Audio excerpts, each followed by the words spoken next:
Sorry about that, Constance. Okay. F. Franklin Delano Roosevelt. How did I get back to the Zoom conference? Okay. Tell us what the question was, Ms. Kelly. Oh, what president was elected 4 times in the United States? You said it was Franklin Delano Roosevelt. Franklin Delano Roosevelt. Okay, let's see. Let me check. What about Obama? He wasn't elected 4. I wish he would be elected 4 times. He could run again though. No, you can't. Once was enough. Yeah, Morning. But he'd be Right, crazy Kelly. if he did. Huh? Tell me about it. You're correct. If he ran again, his wife would divorce him. Are you gonna send my prize FedEx or regular mail or what? There was no mention of a prize. Oh, You are just you get the points for being so smart today. You got oh gee. And we'll give you an applause. yeah. And we'll yay, Okay. applause. We're gonna applaud for the Probably Googled it. Thank you. There are some things still left up there that I remember. And since it was multiple choice, you know, it was kind of easy. Yes. I got Yeah. cobwebs, but they ain't always, you know. Someone is joined with the phone number of 214-991. Can you tell me? That's your phone number? 1024 is Miss Williams. Or 281-9139. This is Miss Webb. Hi, Ms. Webb. Thank you. Good morning. Good morning. Good morning. Willie Williams. We've got you down, Ms. Williams. Where did Betty Hunter go?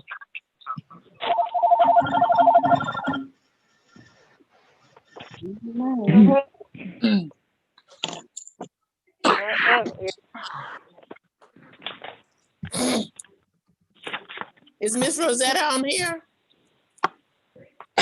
Okay. No? I guess not. Willie Williams on air. And also, just for those that are on YouTube, if you could send a message to let us know that you're on YouTube, so you can send so we know that you're on. Greatly appreciate it. You got that, Melanie?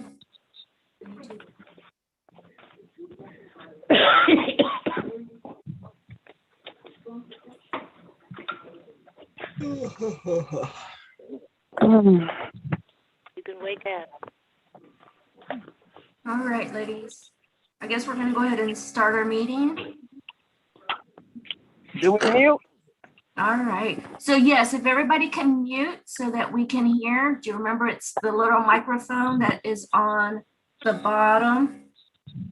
Make sure you tap your phone to make sure that it is awake, and make sure everybody's Zoom on mute. I guess I can mute her. On the telephone, it's star 6. I believe so. Hello? Yes. Hello? I Yes. can't see anything. I got a black screen, but this is Joan Pipkins.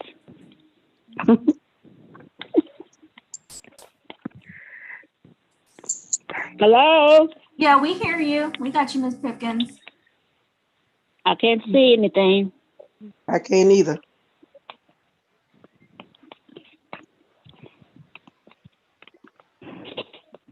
Okay.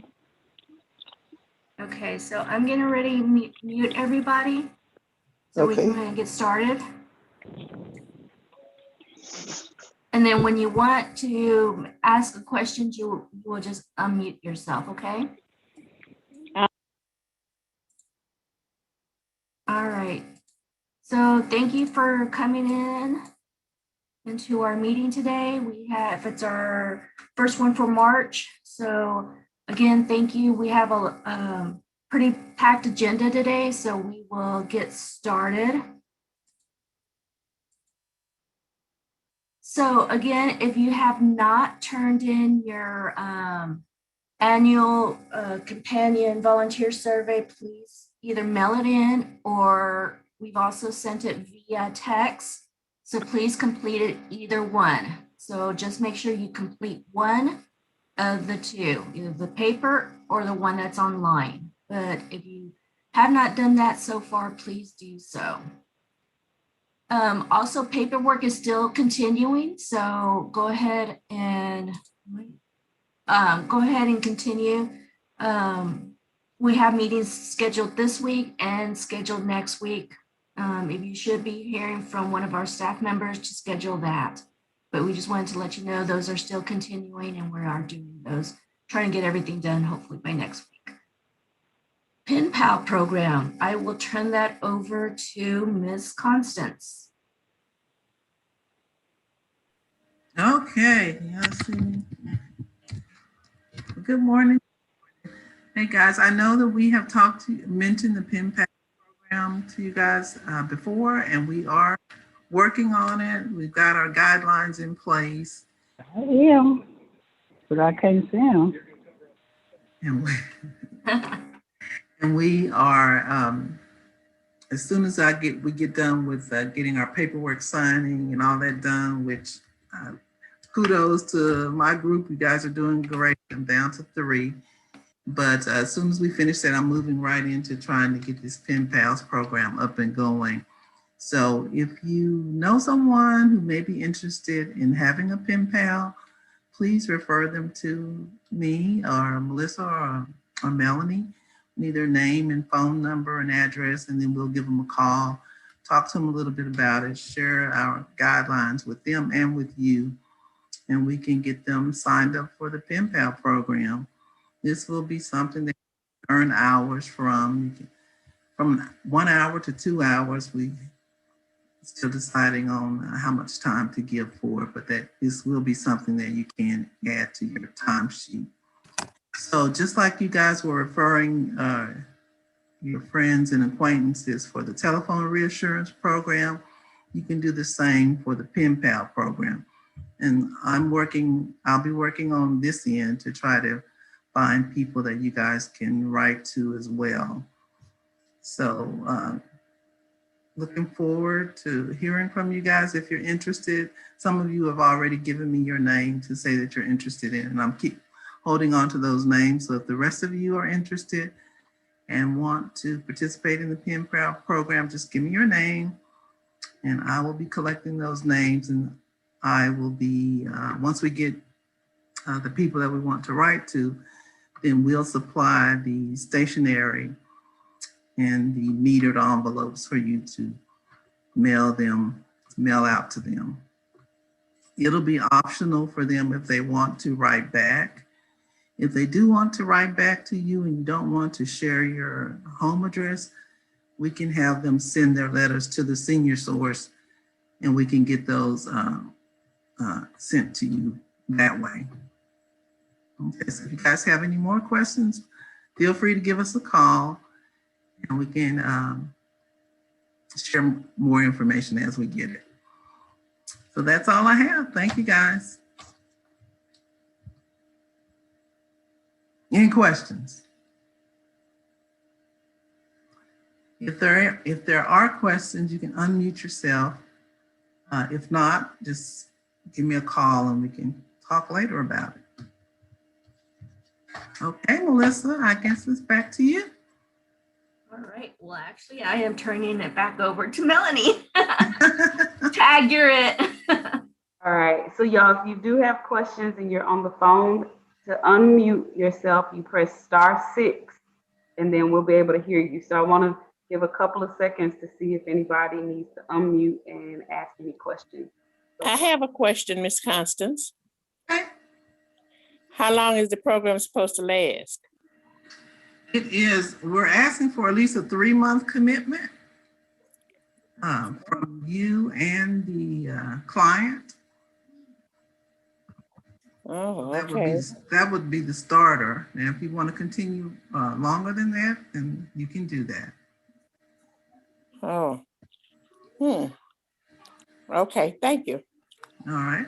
This is Kelly here, and I think I lost that survey paper. Is it possible to get another one? Yes, I will put that out and with the newsletter. We can send it out again via text because you can do it that way as well. On my phone. Yes. Okay, we'll put it in the mail for you. Thank you. Any other questions? Okay. So next on the agenda, we just wanted to mention that April 1st begins our new fiscal year. Yay! Well, new fiscal year. It resets. And so I know we talked I think it was last month where we talked about stipend pay. So March 31st does end the temporary pay allowance. Yeah, but I can't see him. Oh, you get the DVD? Okay, so we talked about the temporary allowance ending. And so April 1st is a new reset for the program's budget. So we will still, as of April 1st, there is not a temporary allowance that has been approved for April 1st.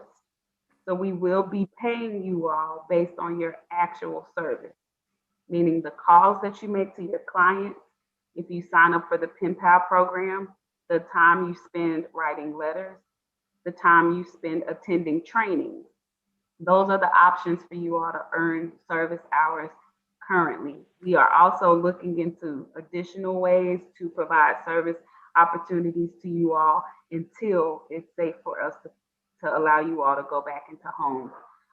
So April 1st, please reach out to Constance and let her know you're willing to write some letters.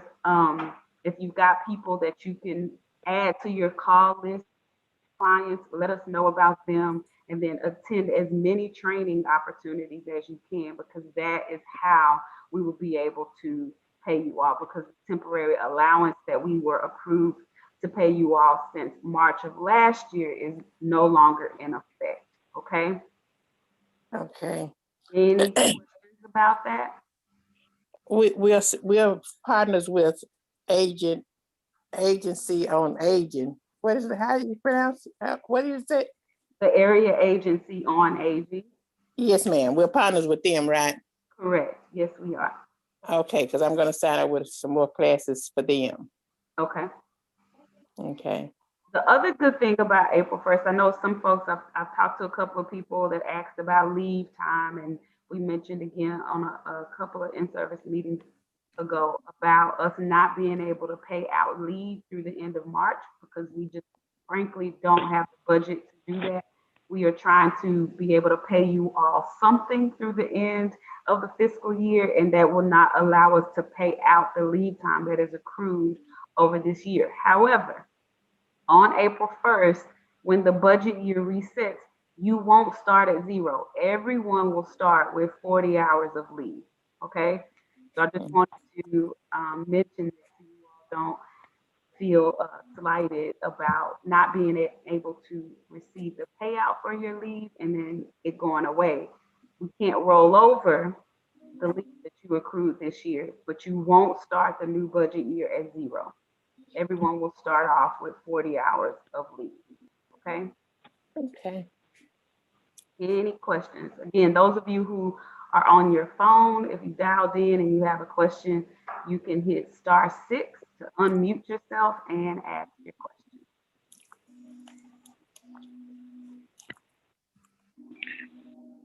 question. Can you hear me? Yes, ma'am.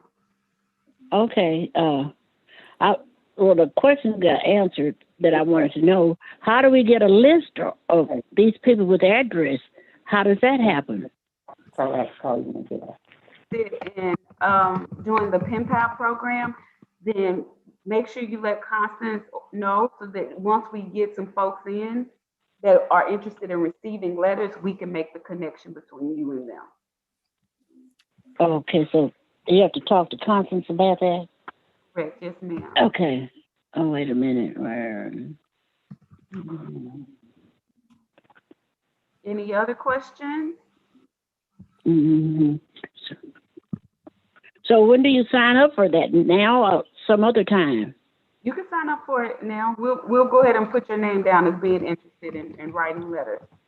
You know who you're talking to? Ms. Pipkin? Ms. Pitkins? Oh, okay. You know, because I can't see nothing. I just feel like I'm in a closet. I know it. I know it. Hopefully, we'll all be able to get back together sometime soon. I have to say, it was refreshing to be at the office and get to see you all a few, one at a time or a couple at a time over the last week or so.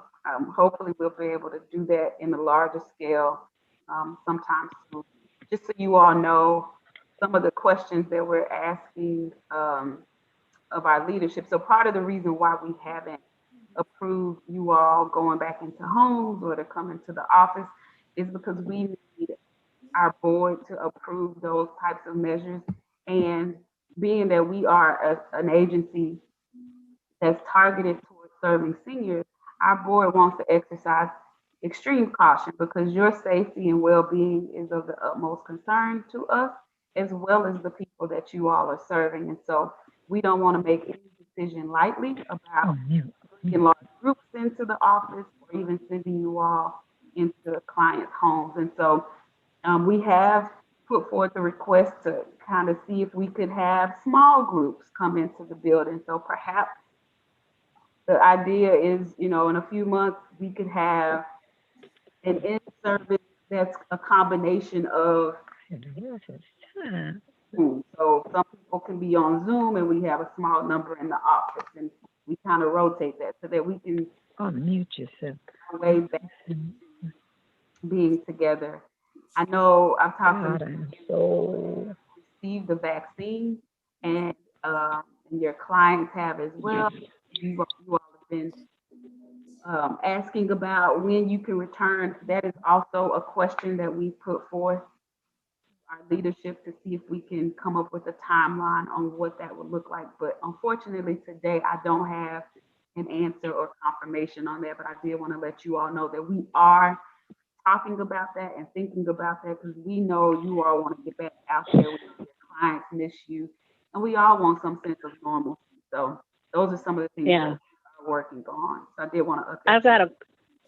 I have a another question for Miss Constance. Oh, okay, go ahead. Go ahead. We'll come back to you. Okay, I did the *6. Now I need to come out of there. If I mash it again, will it take me out? It'll mute you. It'll mute your phone. Okay, so just go back to *6. Correct. Yes, ma'am. Okay. Okay, Miss. Okay, Miss Constance. Yes, ma'am. How often will we have to write the letters? I would say a minimum of once a week. Oh, okay. Well, you can sign me up. I do it. Okay. All right. I'll put your name down. Okay. Thank you. Mm-hmm. Hello? Yes. Constance, did you get my name too, Constance? Got you, Miss Pipkin. You did? Yes, ma'am. Oh, okay. Just so hard looking at this black phone. Hello, Constance? We can do, hey guys, we can do it at the end of the meeting or you guys can call me so we won't interrupt the agenda, okay? Okay. All right, thank you. Miss Stewart, did you have a question, Miss Stewart? You're on mute if you did, so press *6 so that we can hear you if you had a question. Okay. Can you hear me now? I sure can. Okay. You can? Yes. Okay. The question is for Constance. Will you sign me up for the writing the letters too? Yes, ma'am. I got you, Miss Stewart. Okay, yeah. Melissa, I will see you tomorrow at 12:30, Yeah, yes. and I'll bring my papers in to you. Okay. All right. All right. So next up on the agenda is a question that I just wanted to pose to, this is specifically to those volunteers who still receive paper checks. So you don't receive direct deposit. I am taking a poll to see, well, let me pause here. I see someone's hand raised. Ms. Goodwin, you want to unmute and ask a question?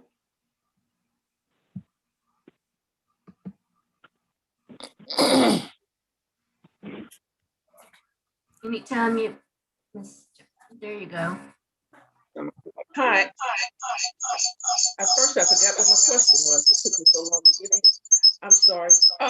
One thing is, would you go back over, and I'm sorry to have to ask you this, but we didn't understand the first year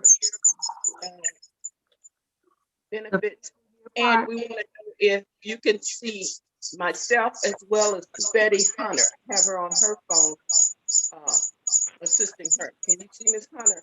Yes, so we have Hunter and we see both of you on here. So to answer your question, our budget year for the grant runs April 1 through March 31st. And so at the end of this month, our current budget will close out. April 1st will start a new budget year for us, meaning I think we talked about running out of stipend funds and how your checks would be smaller for February and March, meaning though the checks that you will receive this, so the check you receive on Monday will be for February. The check that you receive in April will be for March. Those two checks will be significantly smaller than what you have been receiving because we're running out of budget funds to pay you all what we have been paying you all since last year, because we've been paying you all as if you were working either the average number of hours of 20 hours a week or what you were actually averaging with your client. And so by doing that for 10 months and nobody taking, not taking any days off or anything like that, it has depleted the budget. So the checks for February and March will be significantly smaller.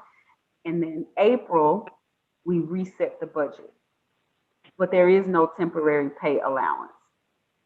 So the temporary pay allowance is what allowed us to pay you all an average number of hours from April through January.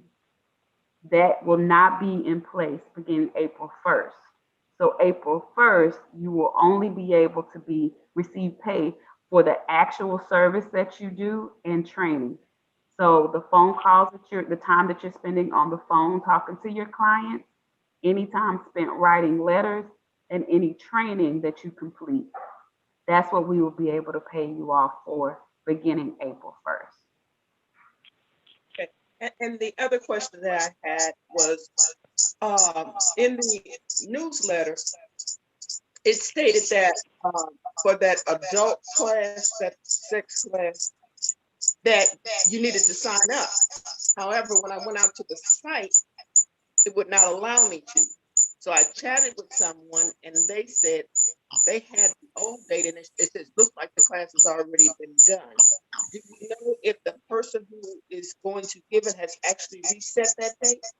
I'm going to talk about that in just a little bit. I'm going to talk about that class in a few minutes. Okay, thank you. You're welcome. All right, before we move on, I just want to make sure no one else has any other questions. This is Mrs. Purifoy. I have a question. Go ahead, Ms. Purifoy. My question is this. I noticed that on the training that you is open for going into the school to do volunteer. I would like to volunteer one day during the April, but I haven't gotten my shot, so I don't know. That's when I was asking. You mentioned something about going into the schools to volunteer. I'm not sure what that is Oh, it was something. It's on a list, and it was. I think you work with J. Irvin, J. Irvin. I don't think that's through us, through the Senior Companion Program. That might be with Uh, some other organization. okay. Because I thought it was through. I'll look on it and see. Thank you. Welcome. Okay, so the next item on the agenda was I want to talk specifically to those of you who receive paper checks. So this is just for me. But one of the things that happened when the winter storm came through that caused me to think about this. So we had the ice come through on Thursday, and we knew that the weather was supposed to get really bad on Monday, which Monday, February 15th, was the day that you all were supposed to be paid. And so the team and I were like, oh, we need to get those checks out in case the weather gets bad. And so what this made me think is there could be instances of things that are out of our control. For those who receive the paper checks, just so you know, we have to go in and make sure they're signed.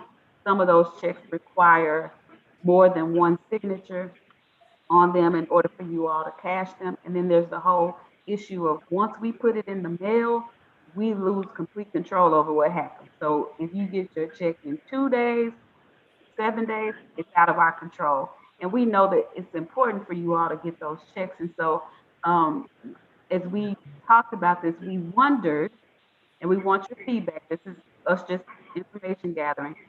Would you all be open to, if we found, for those who don't want to do direct deposit, you receive a paper check, would you be open to us finding a like prepaid debit card that we could load, that we give to you, that we can load your money on? So that eliminates a couple of things. If the other person who needs to sign the checks is out of town or unavailable, that could delay us getting your check to you. If there is a random winter storm that comes through and drops ice in the city and nobody can work for a week, that could delay you getting your check. And the post office could also delay your check getting to you. So us talking about this is to see if you all would be open to us even exploring that idea, or if it's a non, a topic that we don't need to discuss.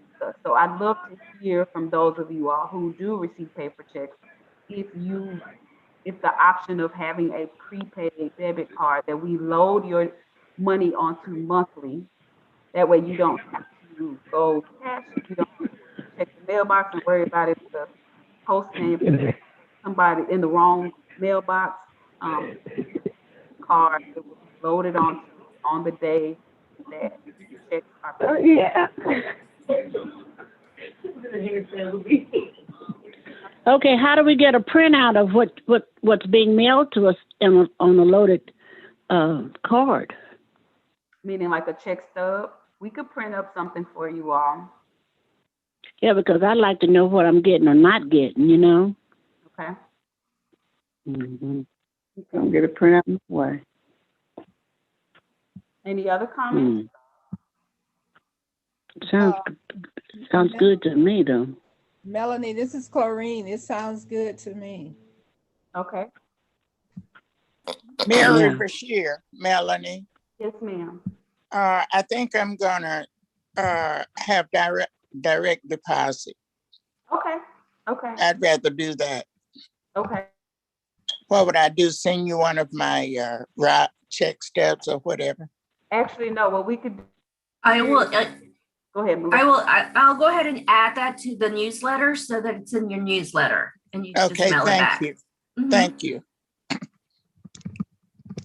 Anybody else have any comments if you received checks? I have a question. I'm listening, Ms. Jackson. Even though it doesn't necessarily apply to me, I was just curious as to if the card would have a fee attached to it. More than likely it would. And so that's one of the things, just so you all know, we're going to look to find a card that has the lowest amount of fees. We're talking to some other senior companion programs throughout the country who are already doing this to see if there's a card that we procure here that would have the lowest amount of fees on them, because I know that that is an issue, and so we wouldn't want Yeah. to switch Oh. to and then it not be beneficial for you all. So we are looking for a card that would work in a way that's beneficial to you all. That's a great question. Ms. Oh. Jackson. Okay, that's a good question. Yeah. So we haven't locked into that. This is just in the air. This is just an idea, and I wanted to get y'all feedback, because if it was something you all are absolutely not interested in, then fine, we won't even move forward. But if there is some interest, then we will, do the research to find what the best options are, and we'll come back and get some more feedback from you all. This is just us asking questions at this point. Okay, that sounds good. Okay. Mm-hmm. Any other concerns or things that we need to think about in terms of that? No, there's a few of you who do receive checks that I haven't heard from, so hopefully you're okay with that, or please unmute yourselves if you're on the phone, *6, but speak up and let us know if you have concerns or questions.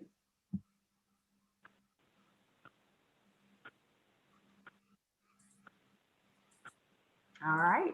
Hearing none, I'm going to move on, but if there is something that you don't want to say in the larger group, please don't hesitate to give us a call, okay?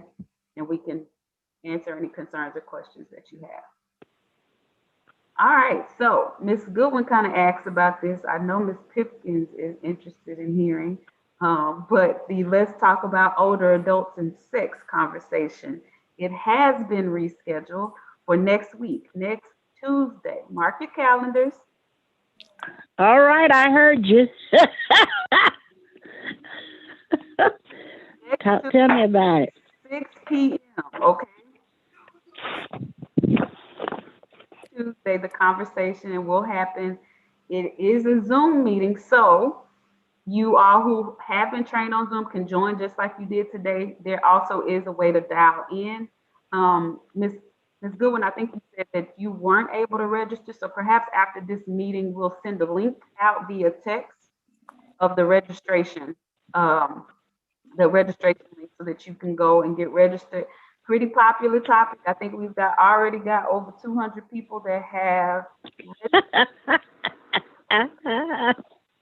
registered. We hope that you all will join us on next Tuesday to talk about sex. How about that? Hey, make it easy for us to get into it now, because I sure hate to miss that meeting. Well, all right.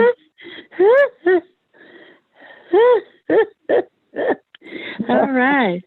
Melissa? Yeah, I'm trying to get there. Okay. I think Melissa got me. She got you down, Ms. Pickens. Yeah, I wish I could go. I'd be on the front row.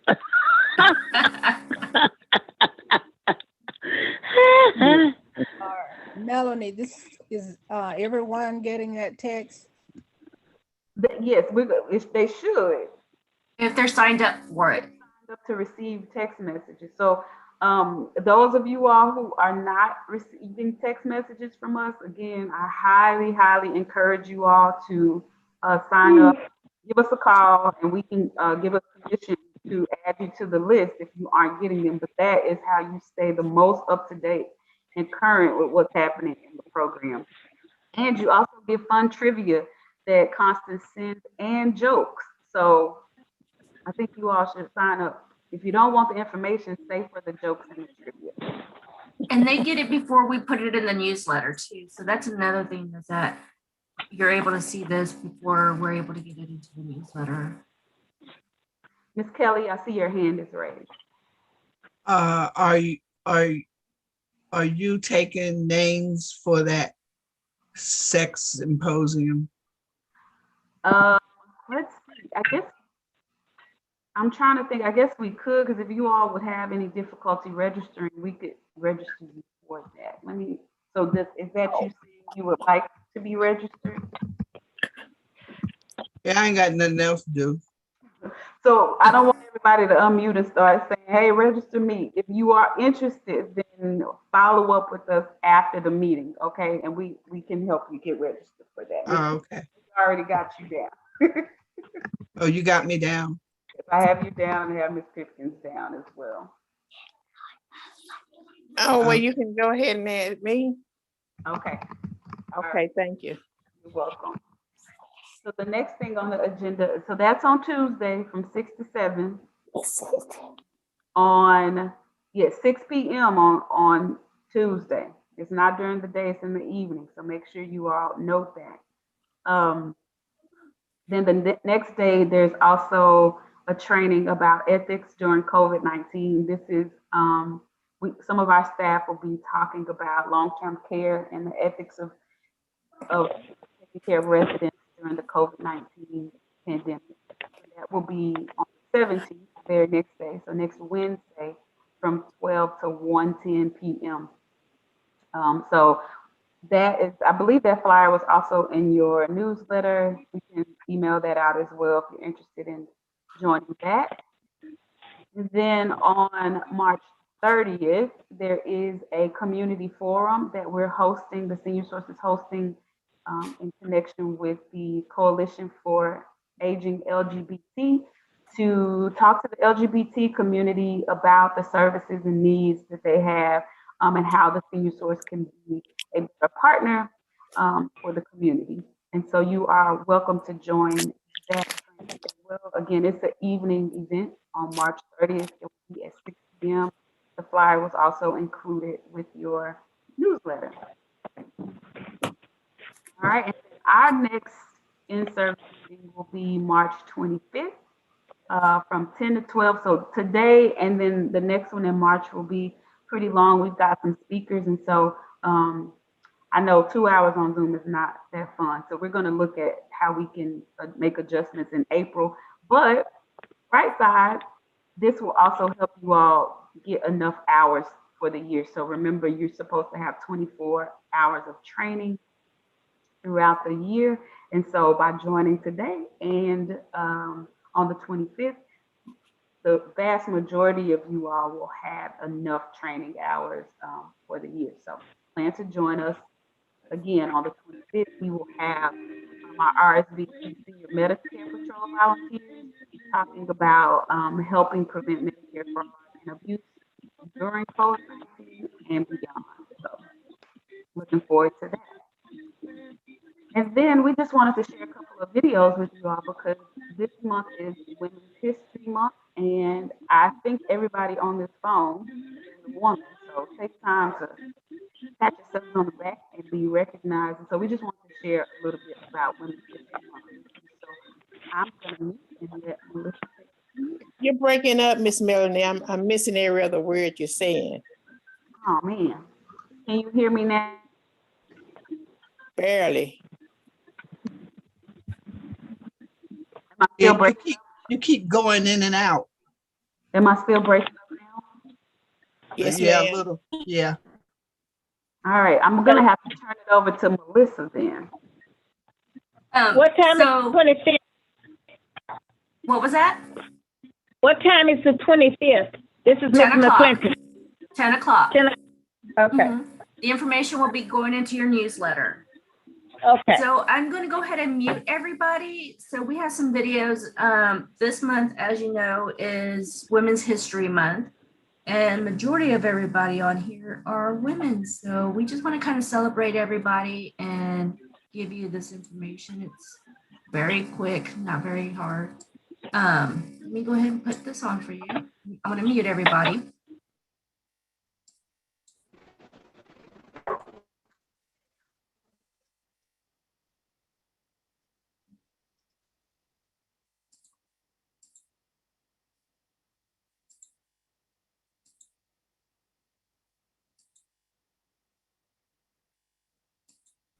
Did it start yet? No, it's getting ready to. Oh, okay.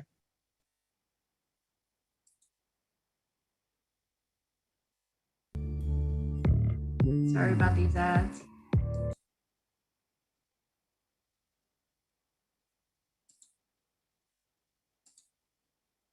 Can y'all see this? Can y'all hear it?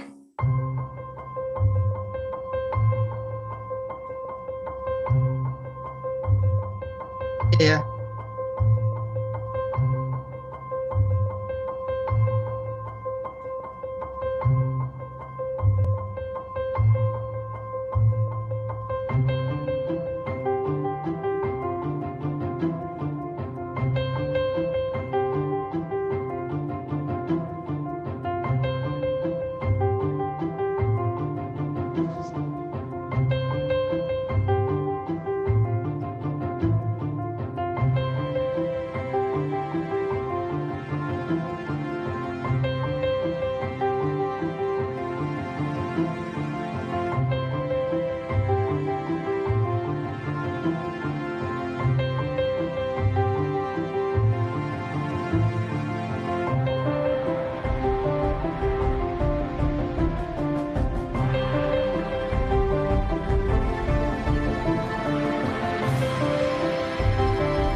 All right. Looking to enhance your hair color vibrancy between salon visits or coloring?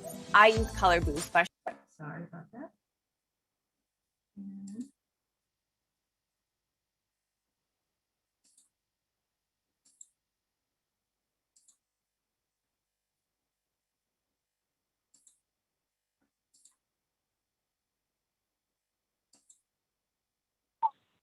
Can't hear anything. It's getting ready to start. Okay.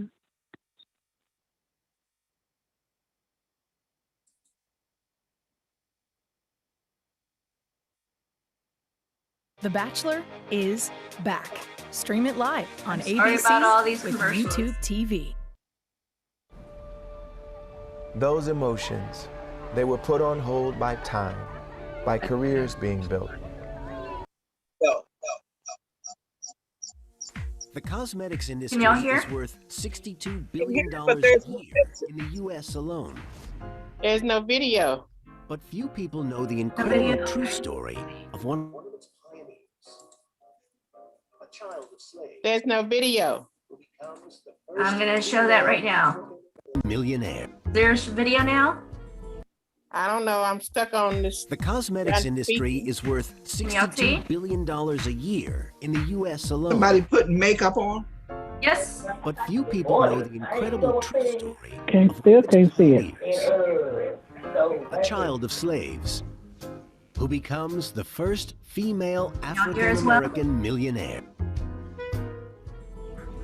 But that fortune is a long way off in 1887. An uneducated single parent, Sarah keeps a roof over their heads by taking in other people's washing. There was no indoor plumbing, there was no electricity. People really didn't bathe very often. Exhaustion and the unhygienic conditions soon take its toll on Sarah.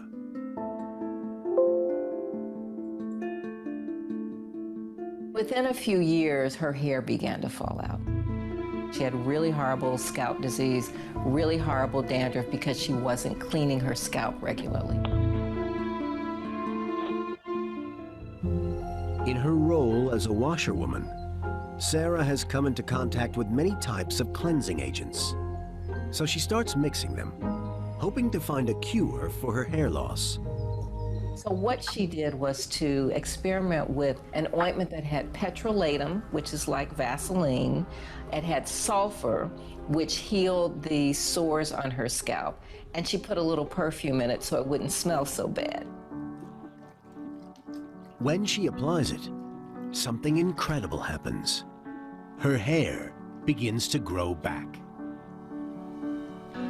She became her own walking advertisement.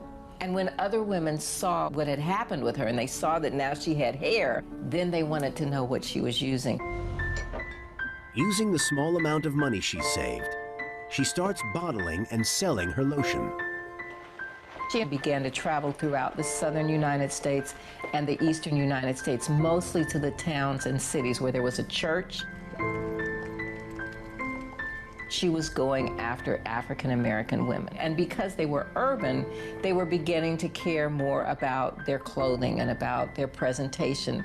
She knew that this market was untapped. She would go to their houses and say, I'll be happy to do a treatment for you for free if you buy the product from me for 10 cents. It's a winning strategy. Soon, C.J. Walker has a team of saleswomen going door to door. The wonderful hair grower was the top seller because women thought it would grow their hair. Well, really what it would do was heal their scalp so their hair would grow. By 1910, C.J. Walker has a growing business.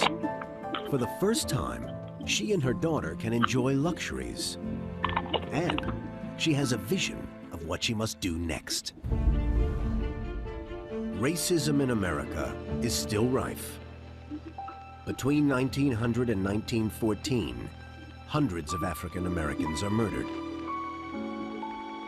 So C.J. Walker decides to use her wealth to bankroll change. She became very involved in the NAACP. She would meet with the leadership of the NAACP and they would talk to her about their anti-lynching campaign. They would talk to her about voting rights and the kinds of things that they were interested in. And so she began to see herself on a larger stage. Her fortune pays for campaigns and provides scholarships for promising African American students.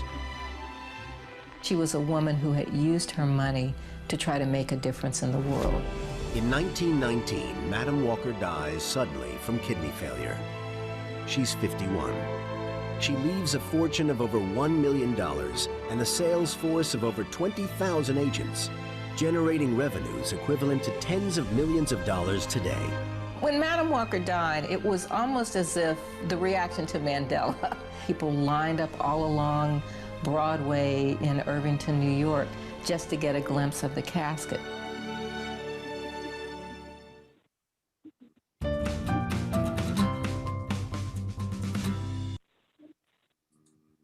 So just wanted to share that with you.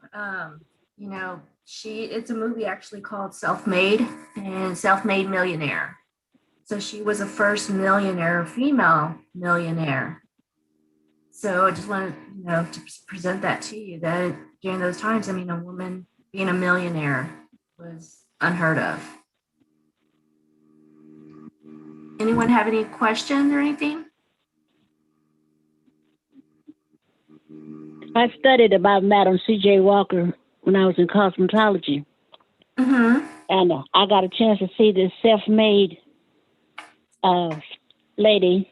They had made a movie about her some time ago, and it was really, really good. So for those of you that haven't seen it, it's really good. She was a hard worker. Yes, she was. Mm-hmm. I think there's a movie on Netflix now about that.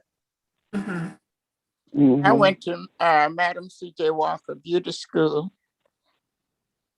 Oh, that's interesting. Who's that, Jean? No, ma'am. No, Miss Shear. I studied about her in history when I was in junior high school. Mm-hmm. But it didn't provide me with as much information as that film just did. No. Definitely go to some of you that are in Zoom now and taking some of these classes. Definitely go to the Smithsonian and some of these historical sites, websites, because you do learn a lot of information. Especially right now, there's doing a lot of information about how women were really the pioneers for a lot of things. And that's what I've been focusing on this month, some of the things you read in your newsletter. So definitely take the time to read some of that stuff. It's quite interesting. Miss Brashear, can you hear me? Pardon? Can you hear me, Miss Brashear? Yes.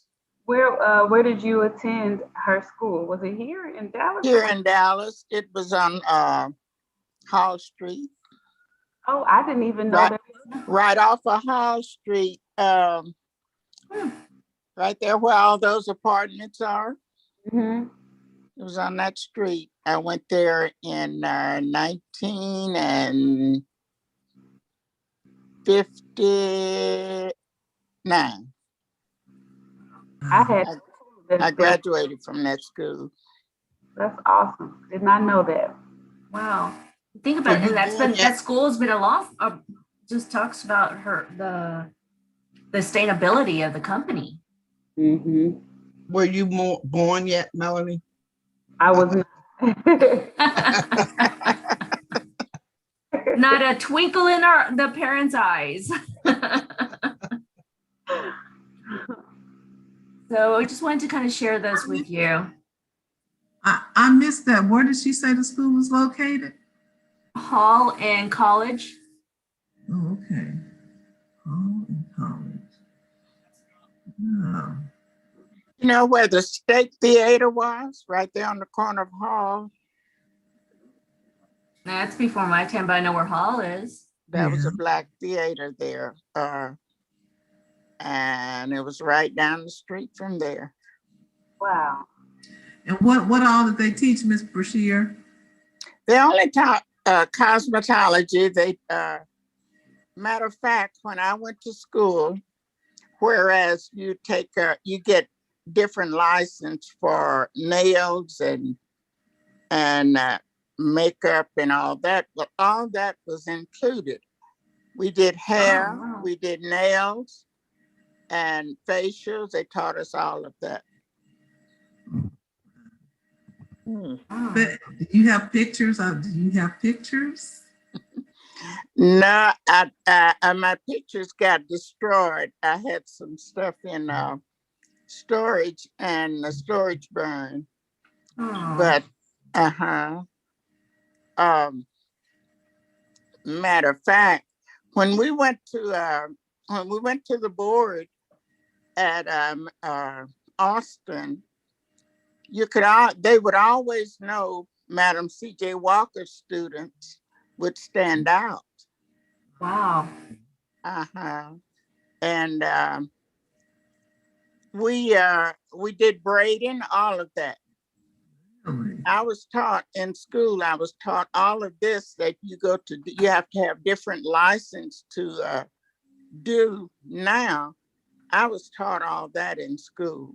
Matter of fact, when I went to school, I had already experienced doing hair. So therefore, I finished all of my classes in 3 months. And the next 3 months, I did instruction. I never will forget when my instructor came up and she asked to see my hands.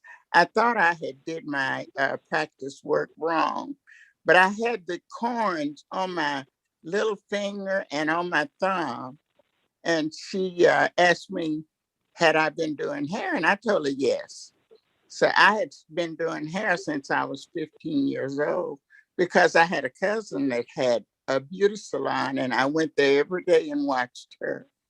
So when I went to beauty school, I had finished all of my practice work in 3 months.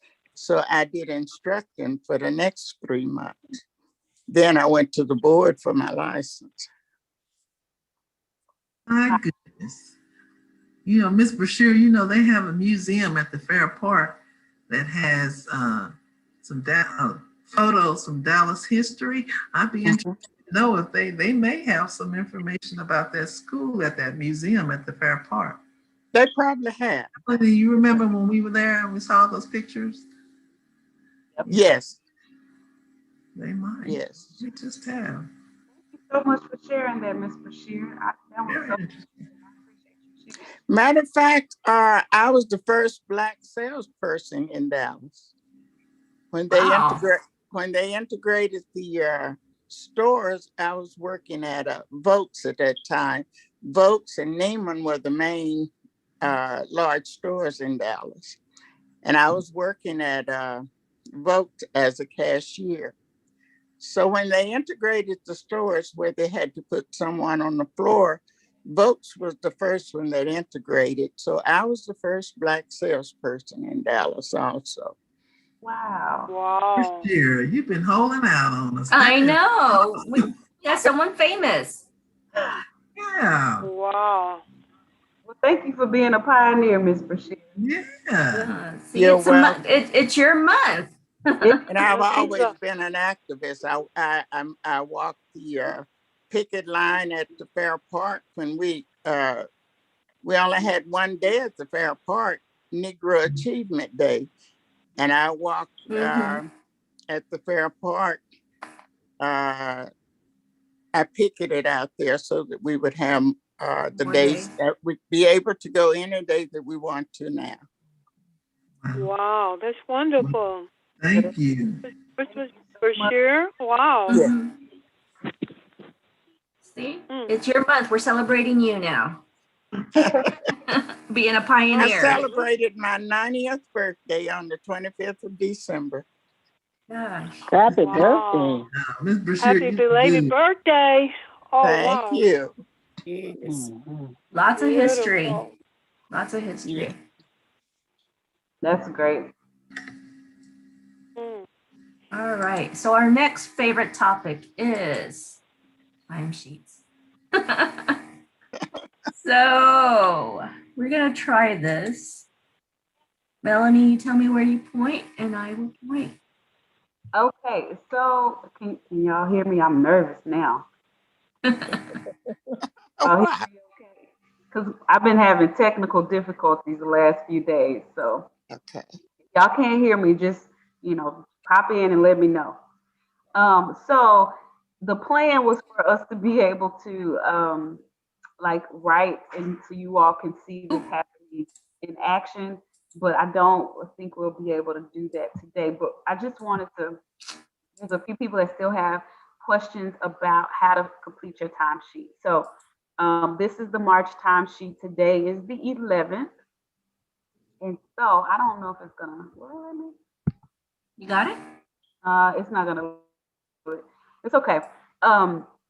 So can you point, Melissa, to where the, it keeps, is it automatically doing that? Yeah. But right there on the 11th, in the client initial box. There you go. Yeah. Right here. Yep. So on the 11th today, in that box where the cursor is, that little arrow, the triangle you see moving, you would put IS for in-service. And then you would move over to the training column and put 2, because you all are going to receive 2 hours of training today. Okay. If you happen to talk to your client today, you will put the amount of time you talk to your client in the direct service column. Do you see where the arrow is now? Oh, okay. You will put, an hour, whatever time you talk to your client, you will put that in the direct service column, and you will put the amount of training that you completed today. So the 2 hours that we're going to talk will go in the training column. Same day, different column. Does that make sense to you all? Yeah. Yes. Yes. Okay. I'm not on computer, but I do understand. And any other day, so let's say tomorrow's the 12th. If you talk to your client, you would just put the time you spent talking to them in the direct service column, okay? Now, for those of you all who have more than one client, but you only have one timesheet, some of you all have a time. Oh. Actually, I went ahead and printed everyone. So they have more than one client. They have one for every client. Well, then I won't even go into that. Thank you so much, Melissa. So they have that. You may need to go into it. What if you get a client before the month is out, and you get additional clients this month? What would you do? Okay, that's a good question. So at the top of the timesheet, let's say you got a client. Today's the 11th. You already have that one timesheet. So you would add your client's name at the top where it says client. You would put a comma, write that new client's name in. And then when you are documenting the time that you spent talking to them, so let's say you talk to your client tomorrow, you talk to client A tomorrow, then on the 12th, you would put, oh, there you go, Melissa, look at you. I figured it out. Do you all see the writing on the timesheet that Melissa is putting up there? Yes. Okay, so on the 12th, let's say you talk to client A, so you would put A for client initials on the 12th. And then in the direct service, you would put how much time you spent talking to them. So let's say you talked to them for an hour, okay? And then let's skip to Monday, the 15th. Let's say you talk to client A and B. So you would put A, comma. This is harder. I should have thought of another Okay. one versus B. And then you would put the total amount of time that you talked to both of them. So let's say you talk to each one an hour. So you will put 2 in the direct service column. Does that make sense? Okay. Makes sense to me. So let's go to the 25th. Yep. So IS for in-service, that's going to be 2 hours as well. So we're going to put 2 in the training column. Let's say you also talk to both of your clients on the 25th after in-service, and you talk to them for 2 hours. You know what, Melissa, you won't even have to put the initials because both of their names will be at the top, okay? So you could just put 2 hours in the direct service column. Does that make sense to you all? Is that helpful? I guess I'm asking, because the space is so small, are you saying to name each client, give them like A, B, and C names or something? No, thank you for asking that so I could clarify. Their initials. You could put their initials. So if your client is Jane Doe, instead of A, it would be JD. Okay. That's if you don't have timesheets already for them. Now, if you have timesheets for them, they should be kept on separate timesheets. So if you've got Jane Doe and Jack Doe, then Jane, the time you talk to Jane should be on her timesheet, and the time you talk to Jack should be on his timesheet. This example is only for those who may get a client in the middle of the month where we have not given you a separate timesheet for them. Also, too, you just need to put in service on one timesheet. You don't need to put, if you have several clients, you don't have to put it on each timesheet, just one master timesheet. Or any extra training, do it on one master timesheet. If you have several timesheets for the month. Does that make sense? So if you have these other trainings that are coming this month, what would you title them? So go ahead, Melissa. I was going to say they're like something that we're providing. Say we're doing the let's talk about sex. It's something we're providing that you get from us. Put TSS. That's what I was thinking. And if it's something outside, kind of put. I know there's some people that are doing Texas Resource or Methodist. You could put Methodist, and we'll know. So anything we're holding in-house, TSS. Anything that's outside, put whatever organization is hosting that. Now, what day are we doing the sex thing on? The 16th. That is the 16th. The 16th. Mm-hmm. In the evening? 6 to 7. Yes. 6 to 7 in the evening. Okay, thank you. Ms. Roberts, you had a question? Yes. Uh-huh.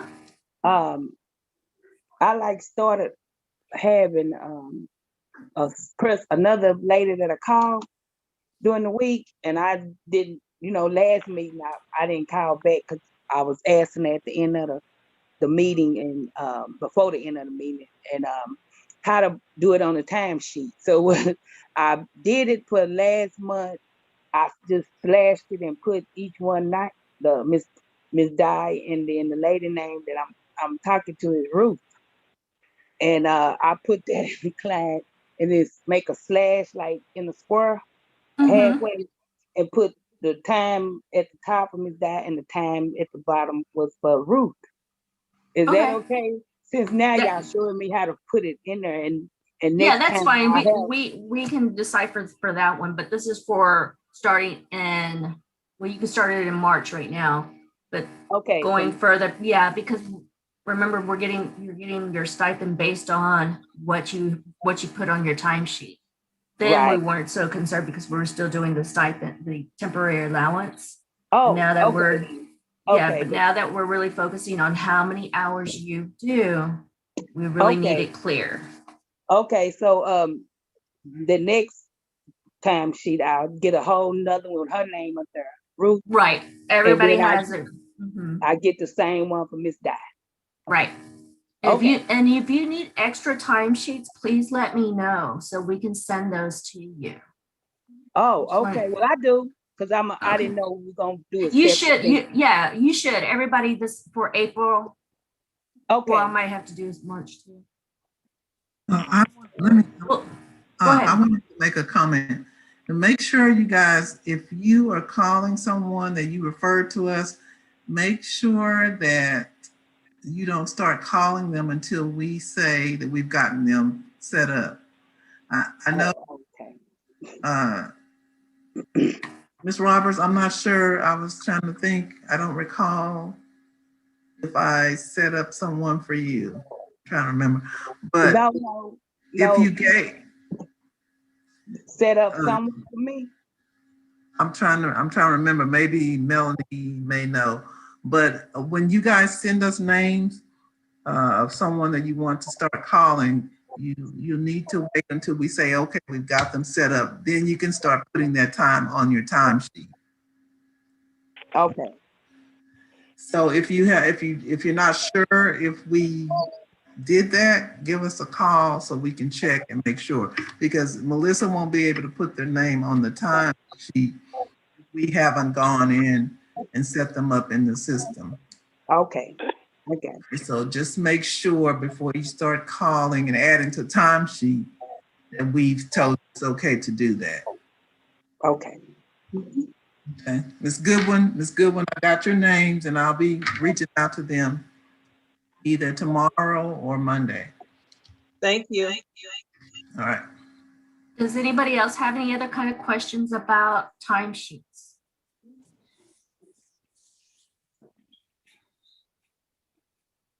I hear crickets. I'll turn it back over to Melanie. Okay. One thing before, we do have a speaker that's coming on, you all, so really excited about that. But before we have them come on, there is an opportunity that I wanted to share with you all for a focus group. So let me, I'm pulling up the information now.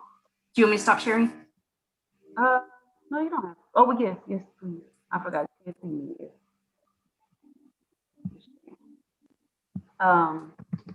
So we have a focus group that we want to invite you all to. It's a very limited number, but I wanted to see if any of you would all be interested. So you all know Dr. Noelle Field. She has been a great partner of the program for several years. And so they are about to embark on some research around transportation access issues in the DFW area. And so they're working on an app to collect data about the challenges with transportation. Before they do that, though, they want to host some focus groups via Zoom with residents who primarily live in South Dallas, who could provide feedback about how the app looks and its features. So you won't have to download the app or anything, but they want to walk you through what it could or would look like and get your feedback. This will be held via Zoom, and we'll use a video feature to show the app. Okay, so I need about 5 to 7 people who would be interested in participating in this focus group, so that we can share your information with Noelle, and then she can follow up with you all to give you the date. We don't have the date and time of the focus group at this point. I just want to know if we've got between 5 to 7 people who would be interested in participating. when the date is confirmed, it will only be an hour of your time. It will also count as training for you all. So do I have everybody at once? Fun. But I would love to see if I've got 5 to 7 people who would be interested. If you are, raise your hand. If you don't remember how to raise your hand. So Melanie. Can you see my hand, or I got to do it on the thingy? That. Okay. I've got Ms. Goodwin, Ms. Roberts, Ms. Farley, Ms. Kelly so far. Push that. That's the screen. Ms. Dorothy Jones, I've got you. Ms. So you want the person to live in South Dallas? Yes. Okay. Oh, well, take me off because I don't live in South Dallas. Okay. Neither do I, Melissa Dorothy Jones. I don't live in South Dallas. Yeah, there you go. And when we say South Dallas, I think they mean Southern Dallas, so not necessarily what we consider South Dallas, but south of 30. How about that? So I've got south of the river. Yes, I've got good. What river? Trinity River. Trinity. I've got Ain't no Mabry. Trinity River. You can only see that river on a rainy day. South Dallas is from We're talking about our river, Miss Kelly. DeSoto, Duncanville, all in that. They consider that south of Dallas. Yeah. Well, I'm not available. I'm in Irving, so I can't do it. I'm sorry, I'm not available. I'm in North Dallas. Okay, I got you, Ms. Jones. So far, I've gotten Goodwin, Roberts, Farley, Mabry, Hunter. Is there anybody else that I missed that raised their hand that I didn't see? You said you had to live south of 30, right? I think Ms. Roberts wants to. I have. With that, will Miss Hunter and Miss Goodwin be okay? Okay. I think so because they live on there's a dark line in their area, and so they're familiar with. They live on Stemmons Freeway. Right, but there's a DART does travel in that area. It does pick up and drop off in that area. Oh, so if you got a bus in your area, a DART bus? They want to talk about transportation challenges, so I'm sure that a part of that will include public transportation. Living, okay. Mm-hmm. All right, again, these are the names that I have. I've got Goodwin, Roberts, Farley, Mabry, Hunter. If somebody else that I didn't call out at this moment is interested, feel free to give me a call after this meeting, okay? And you do have to be able to join via Zoom. You do need to get on Zoom. Melody? Yes. Miss Rose just called me and she said she's been having problems. The phone won't let her come into the Zoom meeting. Okay, thank you. Mm-hmm. All right. Did you get out 7 people that you was wanting?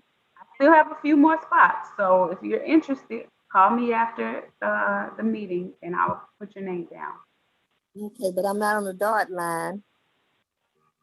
I don't, I'll put you as a possible in case, it's not just, we can still use you. So I'll put you as an alternative, okay? Okay. All right, we've got a few minutes before our speaker comes on. So I want to open it up for any Q&A or just comments or things that you all want to share. We've got about 10 minutes, so.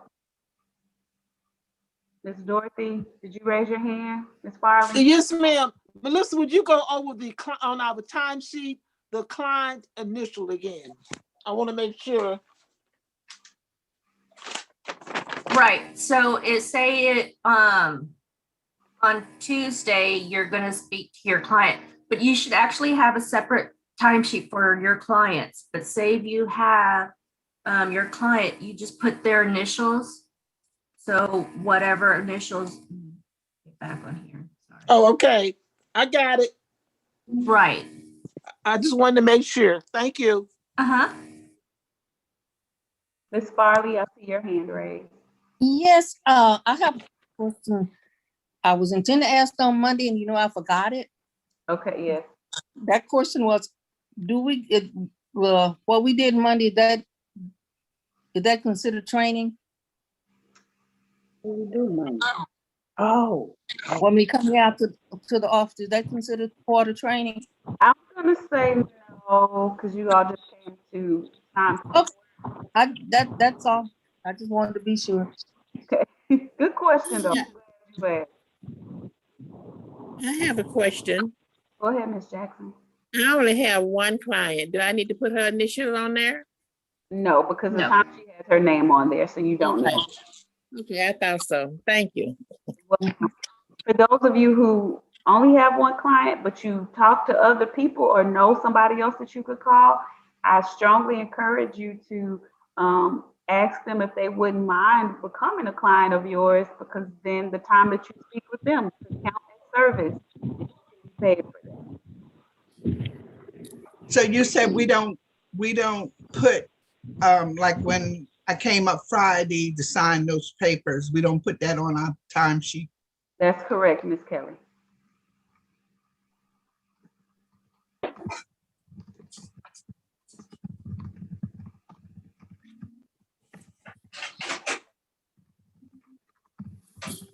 Can we use a client that's already a client of a senior source member?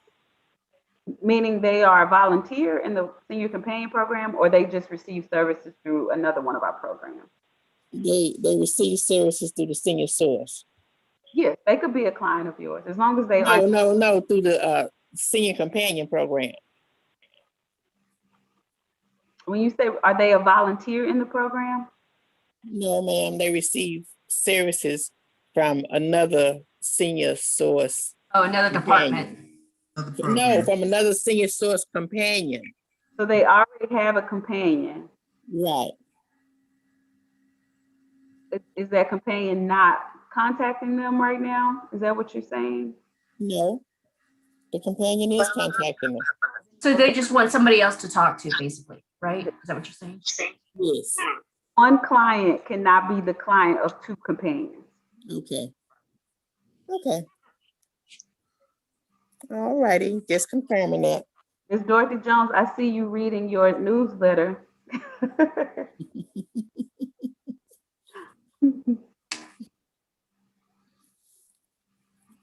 Look, well, since we're on newsletters, is there anything else y'all would like to be added to a newsletter? Yeah, I think you're doing pretty good with the newsletter. Okay, so you know, Get an we're always open to suggestions. We get an hour for reading that newsletter. You have to look at the back of your newsletter and it will tell you, because like the last newsletter was 2 hours. Yes, it was. So make sure it'll tell you at the back of your newsletter how much, and that's what you want. We are keeping track of that.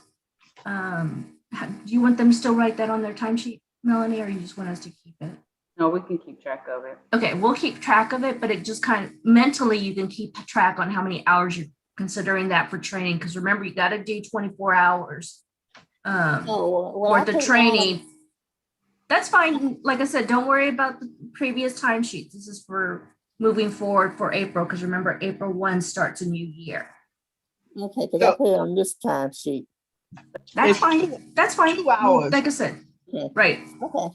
So always at the back of your timesheet will tell you how many hours that newsletter was for in training hours. It's 2 hours for volume 26. Yes, because we had the scavenger hunt. Which I'm going to ask about, but I see Ms. Roberts has her hand up. You have a question? You're on mute right now, Ms. Roberts. Unmute yourself. Okay. Yeah, back to what you were saying. Like I told you, I had a new client, and if you're saying if she would consider being my client, that I could do that, that I just talk to her right now. But if she wanted to be a client of mine, she could. Right. And so what we would need to do is, if she's willing to be your client and that time, so you can count that time, then you need to call us so we can get her in the system. Oh, okay. Okay. Mentioning earlier. So we'll need to put her in the system. She's in the system. that will generate a timesheet that's specific to her. So you won't have to put the time for her and Ms. Dye on the same timesheet. But Oh, okay. Okay, then I can do that.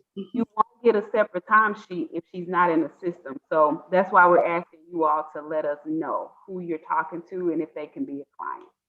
Oh, okay. Shit. Okay. Thank you. Welcome. Mm-hmm.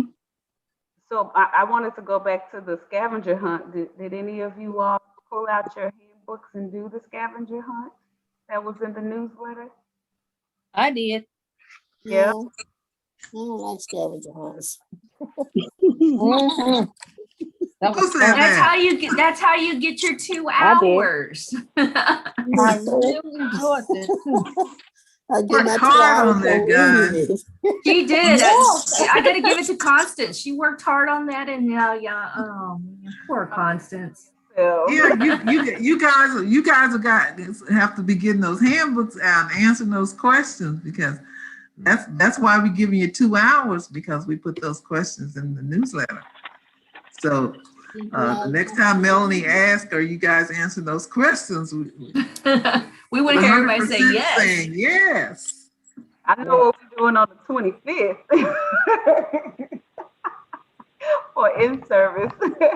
No, but seriously, y'all, that's an exercise we would love for you all to complete, because it has been a year that we've been together. And so we want to update, to keep you all fresh and remind you all of what the policies and procedures are, just to try to keep you all updated. And can y'all believe the last year, so today's the 11th, last year our in-service meeting was on March 12th. And we were the last group to be in the building on March 12th. And we called all of you all and said, nope, don't go back to your clients. We called the clients and said, your companion will not be coming. And here we are a full year later, still at home. Can y'all believe that? I remember that. Yes. I thought it was I February. remember. Yeah, no, it was March 12th. That was our last in-service. That's right. That's right. We gave out everybody hand sanitizer, I think. We gave out some hand sanitizer. We talked about washing hands and being. And we didn't know y'all was kicking us to the curb. You sure did. You came to our house. Yep. Mm-hmm.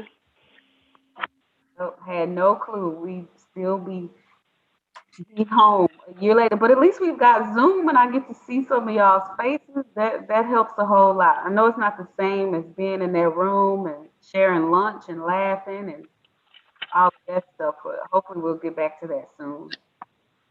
Yeah, I felt that when I was out there Monday, Melanie. Did you, Miss Rhodes? I felt that when I walked in the room. I told Beverly, I said, this is where we have all of our meetings, and we would eat and laugh and sometimes dance. She was excited to be out there. She's one of my persons that I call. Mm-hmm. Good question before the guest come. Ms. Jackson, I didn't understand. Can you repeat? I have a quick question before our guest come. Okay, go right ahead. How much did we make an hour? Starting April 1 of 2020, you all started making $3 an hour. Okay, that's what I thought. I was just checking to make sure I was correct. Thank you, ma'am. You are welcome. We started 2020 with that $3 an hour, didn't we? Right, April. Yeah. Yes, we did. April 1st, you haven't got here yet for this year. Ms. Brashear, so you've been in the program quite some time. When you started, what was the stipend then? Do you remember? $165. $165?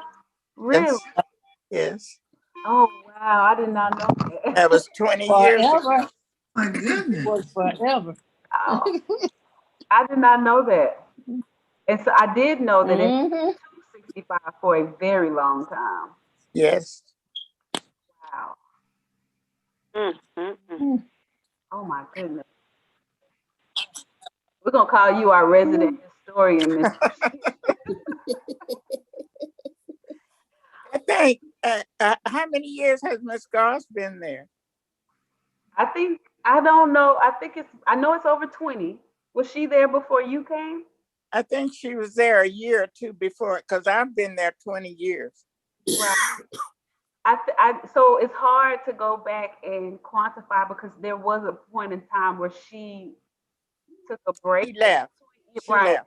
So that is where the kind of history gets faded of like going all the way back to the very beginning. So we do have the information when she came back.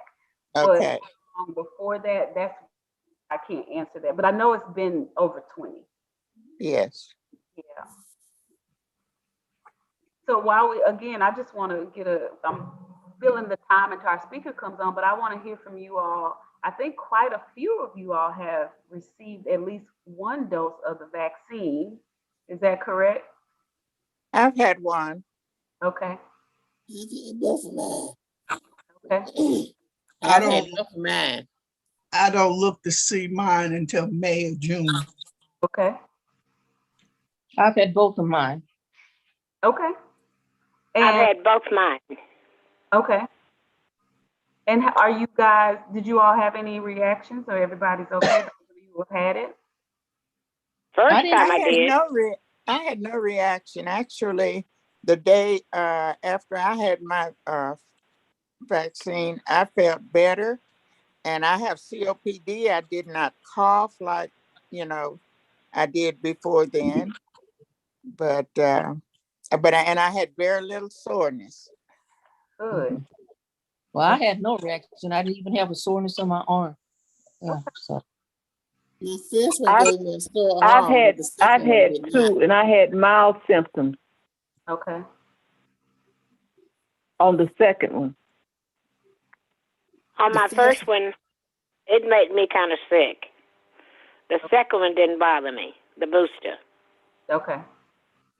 Ms. Jackson, I think you were saying the first one I had a sore arm where the injection was, and that lasted for about 3 or 4 days. And then the second one, I didn't have nothing. Okay. Those of you who have clients, do you know if they're getting the vaccine and if they've been able to get registered? Both of my clients have received both shots. Okay. My client is waiting. She went last week to register. Okay. I don't think Miss Arblina is going to have it. She never has had any type of vaccination, so I'm just waiting to see. Okay. And I'm waiting on the J&J vaccine. Okay. My clients' daughters haven't decided yet.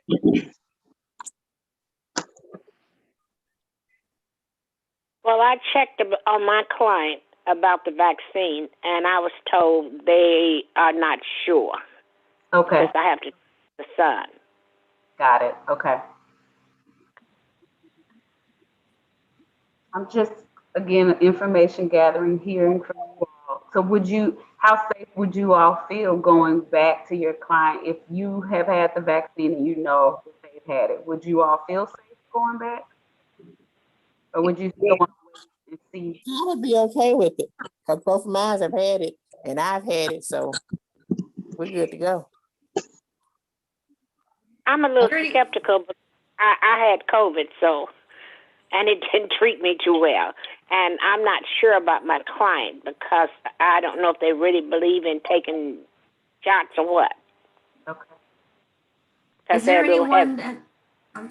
anyone that still needs to get it done that hasn't been able to register or anything like that? They supposed to let us start Monday registering. Oh, okay, yes. I'm in that age group where we can start Monday. Okay. Okay. But is there anybody else that's having trouble? I'm on 2 lists and I haven't heard from either one of them yet. Okay. But my client's family's ready for me to come back yesterday. Because I do see her from time to time. Yeah. Well, I've had both of my shots and I didn't have any side effects from it. And with the 2 additional clients that I'm participating. They've had theirs. But I'm not sure if I'm comfortable with really going outside the people that I know, like the client that I've had for a while. I've never met her. So I'm not sure that I'm comfortable going into a home other than the people that I know. I've had both my shots too, so no side effects. Let me say it again. Wait a minute. Wait. Okay, now say it. I've had both of my shots too. Okay. Well, I've had one of mine, and I do my second one tomorrow. The first one I had no side effects. Okay. Sounds like a good bit of y'all have had at least one dose. Many of you too, and it's good to hear.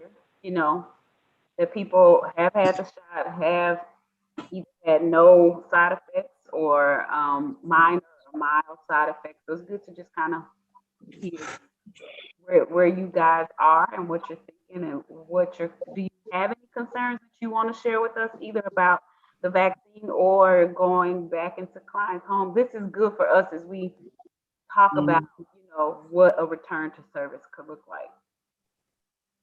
Okay. Good for me, for all of us to have this information. So is it looking like anytime soon we're gonna be able to go back? I have no timeline that I can share with you all at this point. Because if you say we follow Dallas ISD, aren't some of their schools open? Dallas ISD as it relates to this, but we do it as far as weather is concerned. So, and the other thing I wanted to mention, thank you for saying that, because it brought up a point for me. You all, we have funding at the office through TXU, Atmos Energy, and Ambit Energy.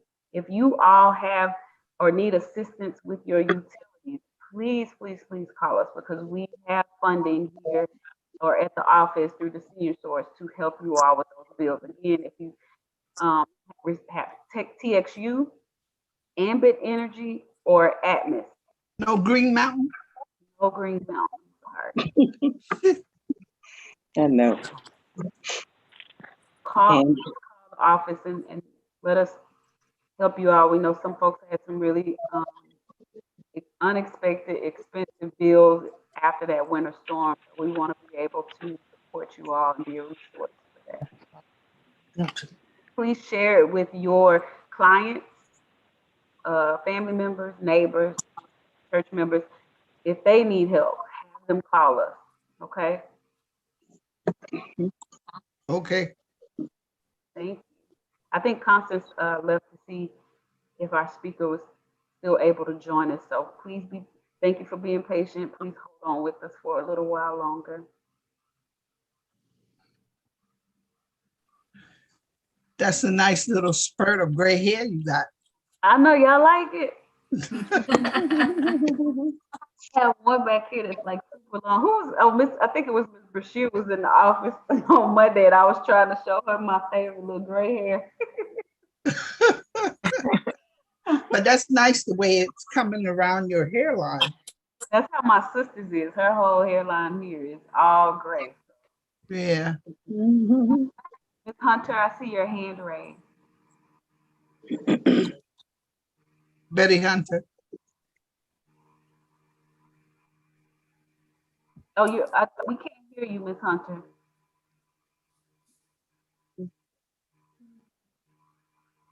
Maybe she's muted. It doesn't look like she is, but we can't hear. Her hand raised.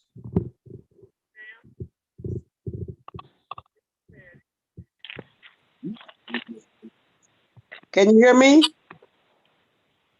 Yes. Miss Branch? But we can't hear Miss Betty Hunter. We cannot hear. You can hear me? We can hear you, Miss Branch. Yes, ma'am. Oh, okay. Was I going to ask the question? My client been in the hospital, and I talked to her a couple of times while she's in the hospital, and she's at home. But I have called over there to check on her, And so how would I do that on my timesheet? You would still write the time that you spoke with her, just as you would do. Well, I just now I just talked to her, the person that stays there, and ask how she doing because she's not talking on the phone. After the call, okay? And we can talk about it. Pardon me? I'll call you afterwards and we can talk. Okay, okay, all right then. Okay, that's fine. Okay. A little bit, Miss Hunter. We can kind of hear you. I see Dr. Angel has joined us. Yes. I'm gonna go ahead and I'm gonna mute everybody so we can hear. Okay. So. Dr. Angel, do you want to start? I was going. Sorry, Constance. There you go. Dr. Angel, did you want to start? I was going to do a little intro for you. Sure. You want me to do the intro? Absolutely. All right. Well, guys, I'm excited to introduce you to Dr. Angela Angel. She's an experienced OB-GYN practicing with Women's Health Specialists of Dallas and in Rockwall, Texas. That's how I know her. She's originally from Southern California. Dr. Angel pursued her passion for medicine and attended the University of California, Los Angeles. While there, she completed an accelerated 7-year program that combined college and medical school. In 1994, Dr. Angel moved to Texas for her residency at the prestigious Parkland Memorial Hospital and University of Texas Southwestern. In 1998, Dr. Angel joined the compassionate team at the Women's Health Specialists of Dallas. And that, Dr. Angel, that's through Presbyterian. Correct. Presby Okay. Dallas. Mm-hmm. All right. And her medical specialties include obstetrics, prenatal care, gynecologic surgery, and treating infertility. She also specializes in treating menopause and helps women through all transitions of life. For multiple years, Dr. Angel has earned Living Magazine's Best of Reader's Choice Award for her work as an OB-GYN in Dallas and Rockwall, Texas. She is also celebrated as a mom-approved women's doctor in Dallas Child Magazine every year. Wow. She resides in Rockwall with her husband, their daughter, and their 3 sons. Dr. Angel enjoys spending time with her family. Her goal is to love her medical career even more in 50 years than she does today. Now, I met Dr. Angel when I worked for an assisted living facility. She and her daughter and some other young ladies came to volunteer to do projects with the residents that were there, and that's how we met. And also, she is my doctor, so I'm super excited for you guys to meet her. So Dr. Angel, take it away. Thank you, Connie. Wow, 50 years. I'm halfway there now. I've been practicing medicine now for 24 years, which sometimes it feels like it's only been, a year. Sometimes it feels like it's been 50 years. So it just depends on how many babies I have to deliver that day. But about half of my practice is taking care of gynecology patients. And I have patients as young as 10, and I have even some as old as, I think my oldest is 85. So because our life expectancy now is so much longer, which is an amazing thing, thanks to the advances in modern medicine.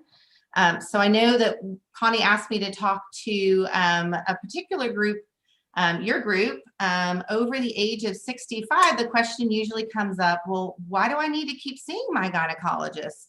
And what exactly do we do at our visits? So I have a couple of explanations first about pap smears in general, just a little bit of history because I think it's really fascinating. But I am a very informal person, Connie will tell you. So if anybody has questions, I guess Melanie, I think, is moderating. So if anybody has any questions, feel free to raise your hand or send it through the chat or something. So I didn't really prepare much of anything because this is something I talk about every day. And so it's not something I really had to prepare for. I guess I've been doing that since I started practice 24 years ago. But the interesting thing is that cervical cancer used to be one of the most common causes of cancer deaths for women. And then with the invention of the pap smear, and it was actually in 1928 is when there was a physician called Papa Nicolau, and he was Greek, and he came up with the ability to look at the cells of cancer and tell if they were cancer. And that was in 1928, but the pap smear didn't actually start getting utilized until the 50s. So it was kind of on hold for a while because unfortunately things in medicine back in those days took a long time. Can you imagine if we had COVID back in those days? We would definitely not have a vaccine if we were running at that speed. So in the 50s, they started utilizing pap smears to try and diagnose cervical cancer in women. In the 60s, it became a little bit more readily used, and that was because of the invention of the birth control pill. When birth control pills were invented in the 60s, women started going to their gynecologist more because the idea of not having an unplanned pregnancy was very appealing. And while they were there, they got a pap smear done. But in the 70s, it really started taking off. And if you look at the incidence of cervical cancer, when it was, oh, do you want to change the screen so that they're not just staring at that like glamour shot of me? Because I really don't look all that nice most days. If you want to switch and you can put it on to the speaker view, it's up to you. But anyways, so pap smears were started in the 70s. And if you look at the incidence of cervical cancer leading up to that, it is a very, very impressive graph. If anyone is nerdy like me and likes to look at things like medical data and graphs and charts, but the incidence of cervical cancer dropped like a rock. And that's because with the pap smear, you're able to find changes before it becomes cancer. And if you can do that, then you can intervene and you can prevent it from progressing into cancer. And that is the basis of most of our screenings that we have in healthcare. The reason why we suggest mammograms is because if you can find a mass or a lump or something before it develops into a cancer and remove it, then you can decrease the incidence of that cancer. And that's what we have seen with cervical cancer and pap smears. And after that time period, the pap smear became kind of like the example that we all wanted to follow when it comes to screening for healthcare issues and cancers because it was so effective. And since then, now we have this concept of preventative medicine.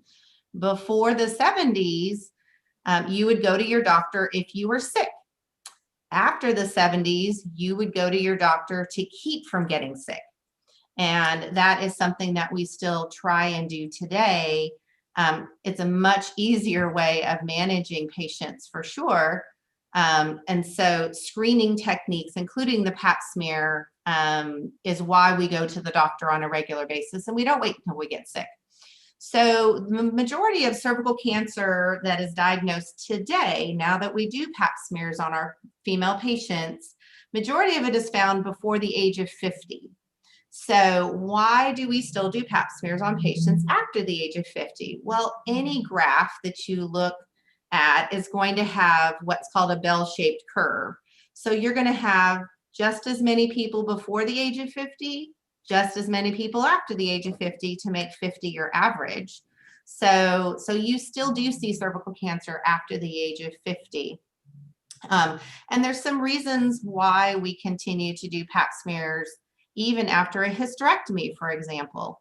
So a hysterectomy removes the uterus and the cervix in most cases, but not in all cases. Some patients will have their uterus removed and their cervix will remain. They still have to be treated as if they never had the hysterectomy in the first place with regards to pap smears. So I kind of got off on a little tangent there, but I like the history of how we got to where where we are now, because the pap smear was really so important at us developing this concept of preventative healthcare. So what the pap smear does is, a pap smear, for those of you who don't know, because you're usually the patient and you can't see what we're doing when we're doing our examination. But what the pap smear does is it takes the cells off of the cervix and does what Dr. Papanicolaou discovered years ago in 1928. When they look at those cells in the laboratory, they can determine if they are normal or abnormal.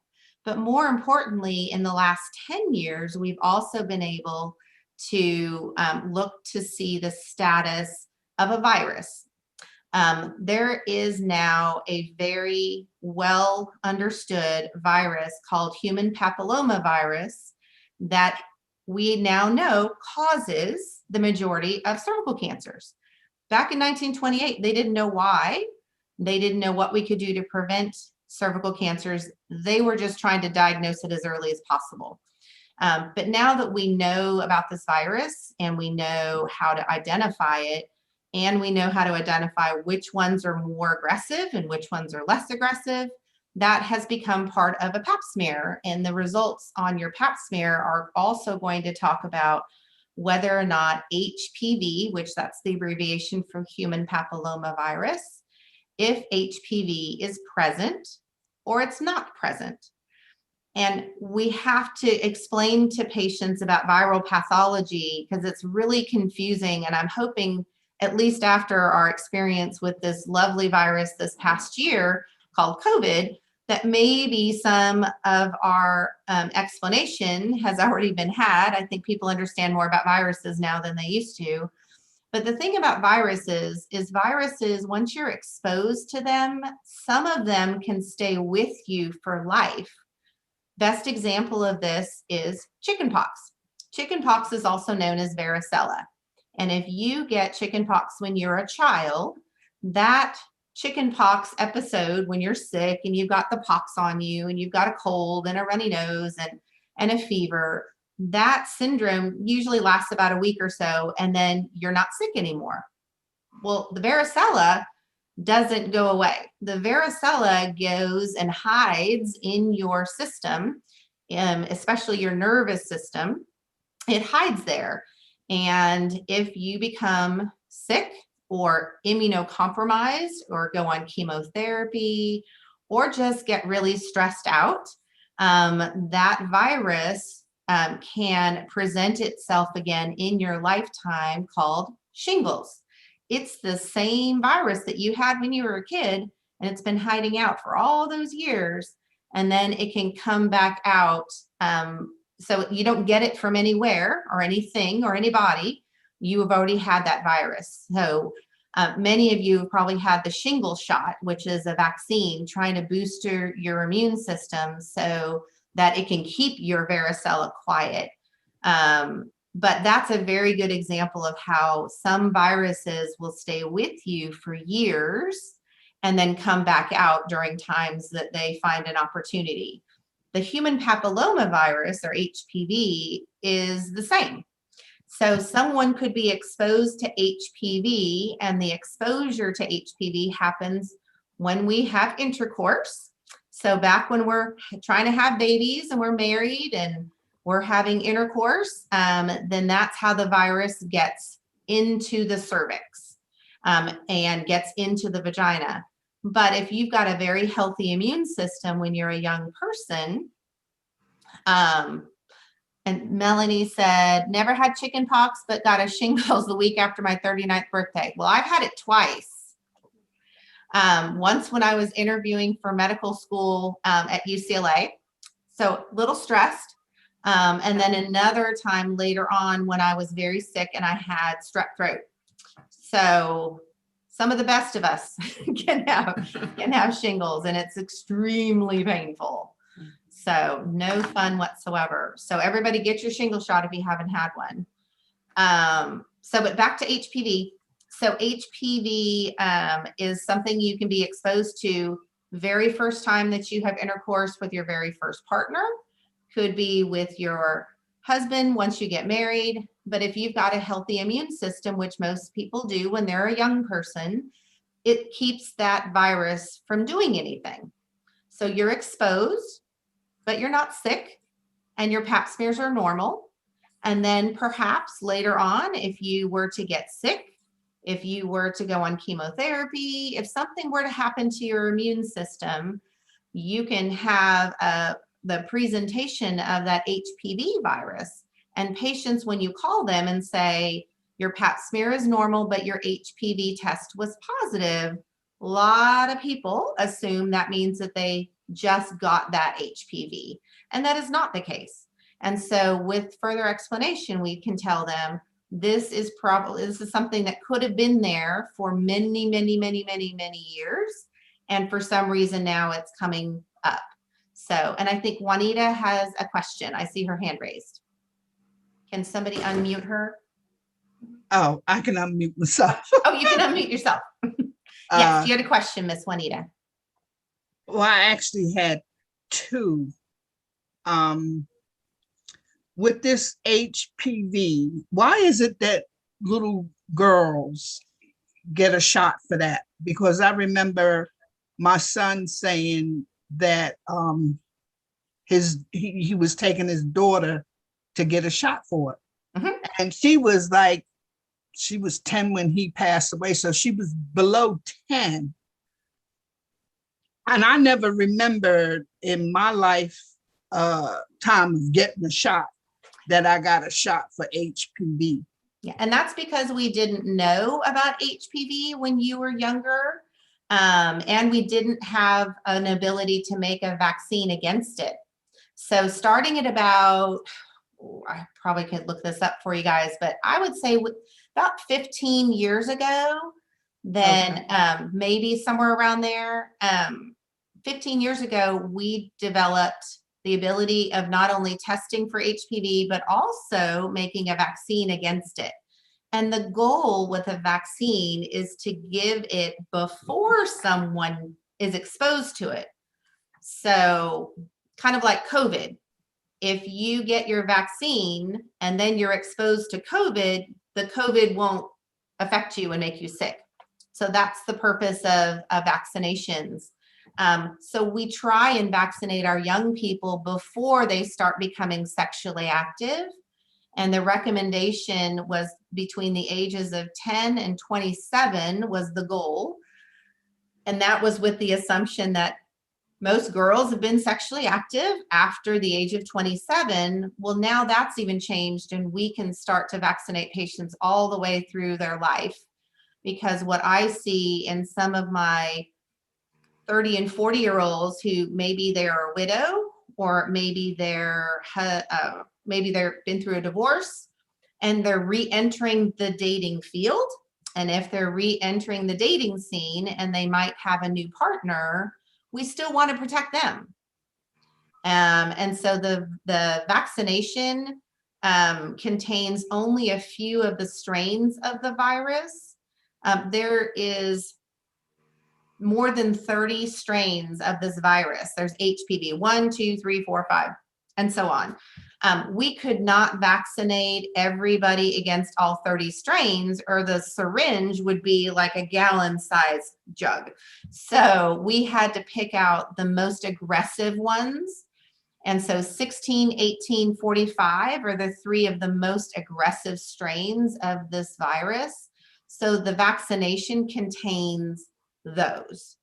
So someone can still get HPV, but at least it won't be those three strains that have proven in the past to be the most aggressive and the more likely to turn into cervical cancer. So, okay, the other question I had was about the pap smears. How old are most women when they stop getting them? Because the last time I had one, my doctor said I didn't have to get them anymore. And I'm like that great age of 72. Well, actually, I'm 27. And you look great. I know I have a fibroid that she wants somebody to mess around with And I keep, I'm one of those people, if it ain't broke, we ain't fixing it. So it doesn't bother me. I don't know it's there unless, she mentions it.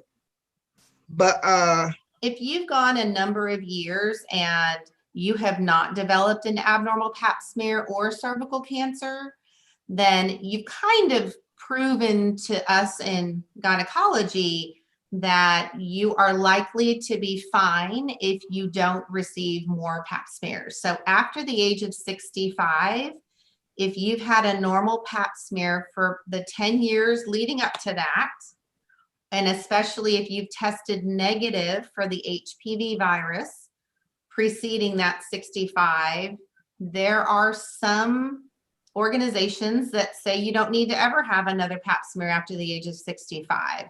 Okay. But we talked at the beginning that our life expectancy is now in our mid 90s. That's 30 years.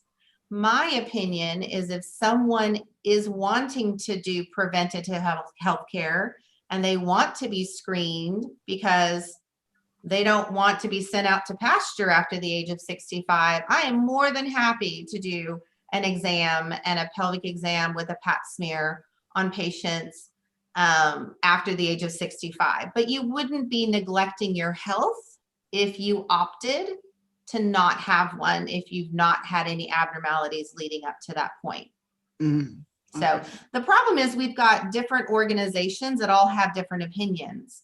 When you have Medicare, for example, Medicare, their decisions are going to be based on money because that's what they are. They are the ones paying for those services. So their opinion is going to be based on, is it cost effective to do pap smears? When you talk to the American Cancer Society, their opinion is going to be very different. They see screening for cancers as very important, and they think that they should continue. And then if you look at the CDC, the Centers for Disease Control, they're going to look at the statistics. So everybody looks at a different thing, and everybody has a different opinion. And so it depends on the patient themselves and their own personal history. So there's not a blanket statement that you can say no pap smears after this age, especially if someone's had a history of cervical cancer. They need an exam every year. The thing about a pap smear is that you can't do it yourself. You can't check like you can your breasts for breast cancer. So you have to rely on a doctor to help you with that screening. So Maxine, you had a question? Yes. When you say that you shouldn't have, not shouldn't. I developed cancer last year. Goodness. And it was vulvar cancer. And I was 70 at the time. So how would that have, because I had a hysterectomy and all complete and all that. So how did that come into play? I guess I don't know. So and your hysterectomy was done because you had an abnormal pap smear, or why was your hysterectomy done? For fibroids? For fibroids. Okay. So, I mean, you're the perfect example of why I never tell a patient that they cannot come and see me if they want to come and see me. Because if you were coming into the office and if that was part of your examination and your preventative health care, one of the things we do is we look at the vulva, we look at the vagina, we look inside the vagina, places where you can't check yourself. And so there are other things that we do besides pap smears when patients come into the office. I mean, Connie will tell you, I do a full breast exam every time a patient comes in. And if I'm the only physician that's actually doing a palpable breast exam, then I'm also screening for breast cancer. So it's not just all about cervical cancer. It is about vulvar cancer and breast cancer and vaginal cancer. And then after the age of 50, 45 for African-American women, they also need screening for colon cancer. And so after the age of 50, which is probably going to bump up to 45 for all populations in the next coming years, there's a rectal exam that we do so that we can look for any precancerous changes there. So when patients have had a hysterectomy, normal pap smears for many, many years, and then they ask, do I have to come and see you anymore, Dr. Angel? I'll tell them, as long as you have someone do your breast exam, your colon cancer check, and you have someone who's doing a pelvic exam, you don't need to come and see me for a pap smear, but I'm going to do all those other things. So does that make sense? Yeah, yeah, just nobody ever bothered to do that. They never said it to me at all. Well, again, the thought is that after a hysterectomy, cervical cancer is not possible because you don't have a cervix, but there's so much more that a gynecologist does than just a pap smear. So most of the internists nowadays, they typically will talk to you about your blood pressure and your cholesterol and, you know, screen you with an EKG for heart disease and that kind of thing. But most of them don't do a physical exam. We're kind of in this time where the physical part of an examination was taken over by the gynecologist for women for many, many years because we were the ones delivering babies and doing hysterectomies and all of that. And the internists or the family practitioners didn't need to do a duplicate of that exam. And so most of them haven't done breast exams or rectal exams in many, many years. But we're at the point now where, because our life expectancy is longer, they're going to need to start doing a more physical exam. So ask your physician, can you do my breast exam this year? Or can you do a colon cancer screening? Or at least give me those cards that they send you home with to do a stool sample or do Cologuard or something. So we're in the time where we're transitioning back to more preventative health care, not just by the gynecologist. Thank you. I'd like to comment and say, I had a pap smear done by my MD, and they were not as thorough as my gynecologist.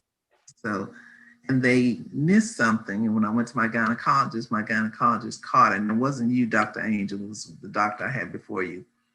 So just to emphasize what Dr. Angel is saying, yeah, it's really important to, I think, speak to someone who specializes in gynecological medicine.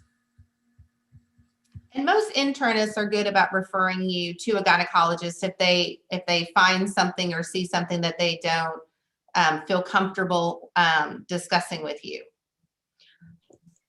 So, did you have any question? Yeah. When you have a chole done, they check for colon cancer, right? When you have a colonoscopy, yeah. Yes. Okay. So I'm good to go. Yep. Colonoscopy. Let's see. Where did we stop with the recommendations? Oh, I had a colonoscopy and they didn't. I'll say this. You need to get a specialist in geriatrics, because if you just go to the younger doctors, they don't look at anything. They just think we've had it all, I guess. I don't know. Because I was seeing an internist, lovely woman, but she did not catch it. So when I transferred over to UT, as soon as I saw my primary there, she immediately said, you need to see an oncologist. So, I mean, as older people, we need to speak up for.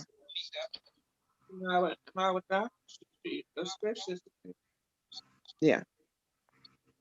Thank you. Sure. So up to the age of 65, patients should be having a breast exam, a palpable breast exam, and a mammogram every year. They should have some sort of colon screening every year. That's not a colonoscopy, but that's some sort of a fecal test. So They can give you these little cards that you take home, and then after you use the restroom, you can wipe and put a specimen on the card, and then they can do a little dropper test, and it looks for some of these precancerous changes. So it's kind of like what Dr. Papanikolaou all those years ago, what he found for cervical cancer. Now we actually have some of the precursors for colon cancer that can be detected before it becomes such. So those things need to be done every year. If you've had a normal pap smear for 3 years or more, you should still at least have a pap smear every 3 years. And then after the age of 65, you have to discuss that with your doctor, because again, you've got a different risk profile than the person sitting next to you. Smokers need to be particularly good about getting their pap smears done, because in patients that smoke, they have carcinogens in, and carcinogens are the things in cigarette smoke that increase your chances for developing a cancer. That's why they're carcinogen in Latin means cancer producing. But cigarettes can actually cause those carcinogens to be in all of the mucus secreting glands in our body. So that's why there's a higher chance for oral cancers with cigarettes, as well as lung cancer, understandably, but also colon cancer and cervical cancer, because the colon produces mucus, and in that mucus are those carcinogens. The cervix produces mucus, and in that mucus are carcinogens. So my patients that are smokers, they have a higher chance for having a cervical cancer because of that phenomenon. So if you're a smoker, you need to be more aggressive. So, all right, I know we only have a few more minutes. Are there any more questions before we run out of time? So I think the take home for today is that we've learned a lot since 1928 when Dr. Papanikolaou, first invented the pap smear. Its goal is to screen for early changes and prevent them from developing into a cancer. And that was the start of preventative health care. And I do think, and Connie knows how passionate I am about the older population. So we don't think that you are done by any means, and you should still be aggressive about your screening, because there's still a lot more life to live, and finding something early means we have a much better chance at curing you, treating you, and having a better quality of life. So be vocal. And if you want to be screened for cervical cancer with a pap smear, you should have the right to do so. Yes, Betty? I see you have your hand up.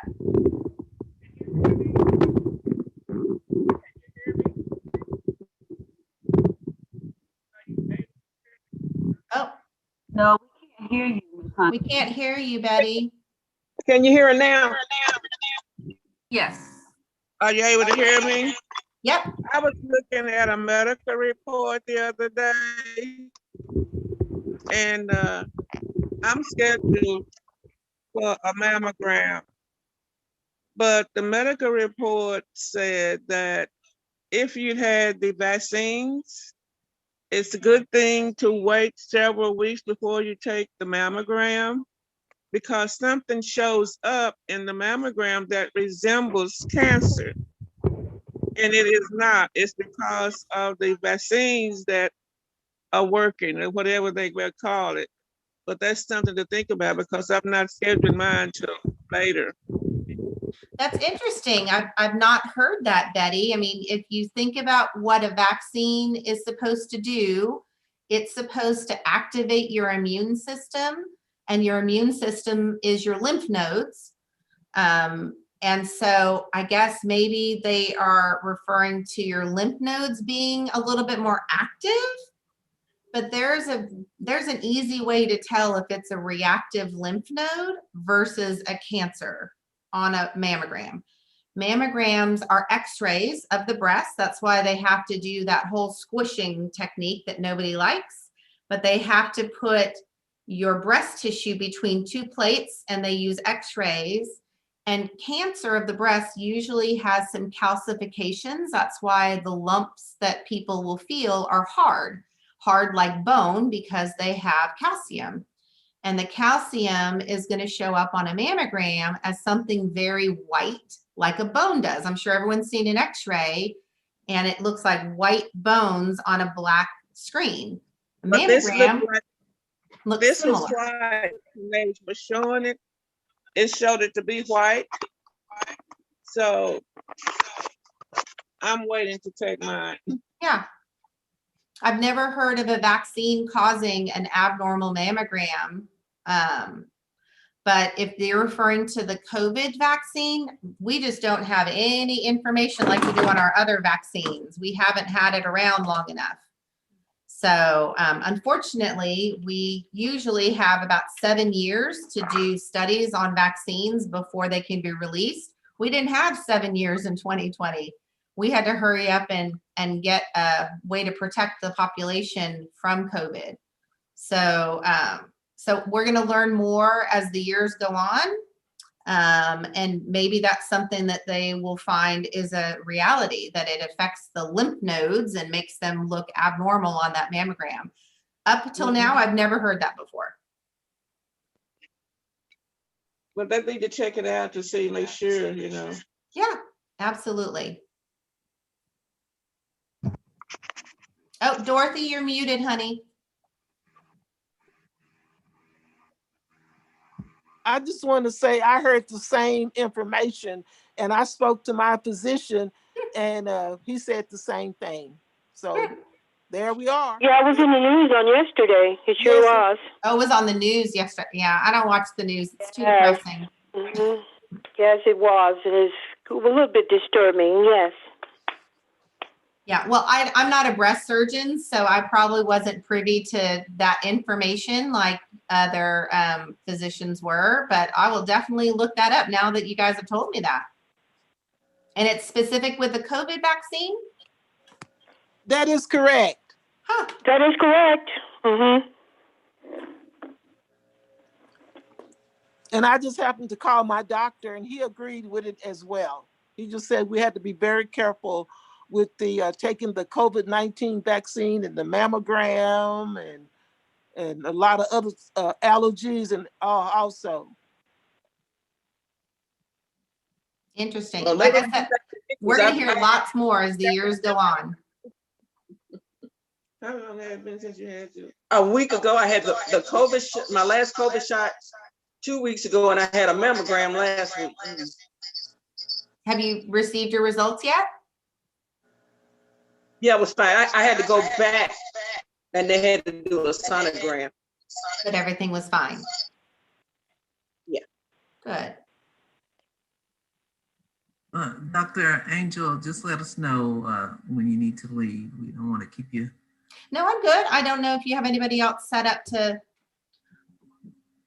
talk today. I don't want to take up your time either. Your time is valuable. No, we're good. If you guys have more questions, fire away. While we wait to see if anyone has questions, Dr. Angel, I just want to say thank you so much. This has been very informative. I appreciate you. Very informative. Wow. Yes. Whew. Absolutely. Well, Connie will tell you I like to talk, so you guys gave me a reason to do so. And I think education is such a part of my practice. I tell all the young students that come through, you're a partner with that patient. You're not here to tell them what to do. You're not tell them what not to do. You're here to help them understand their body, because we went to school for a long time and have been doing this for a long time. You can't learn everything that we know, but our job is to share that information, what pertains to you, because ultimately you're going to walk out the door of the office. And if I haven't prepared you by educating you, then I don't feel like I've done my job.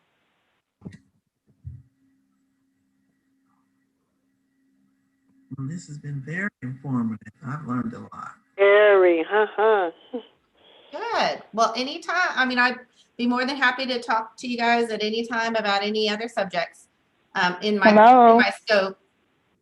Hello, can you hear me? Uh-huh. This is Rita Kelly. I want to ask a question. Do you strongly advise each of us to take the shots, the COVID vaccine? shots? Absolutely. Yes. Absolutely. I've already received my vaccine, both of my vaccines, because I'm a healthcare provider. But as aggressive as this virus is, and as much as it is so unpredictable, I mean, you've had young people that have no health conditions that have not done well. And then you've had patients that you thought wouldn't do well. There's so much unpredictability.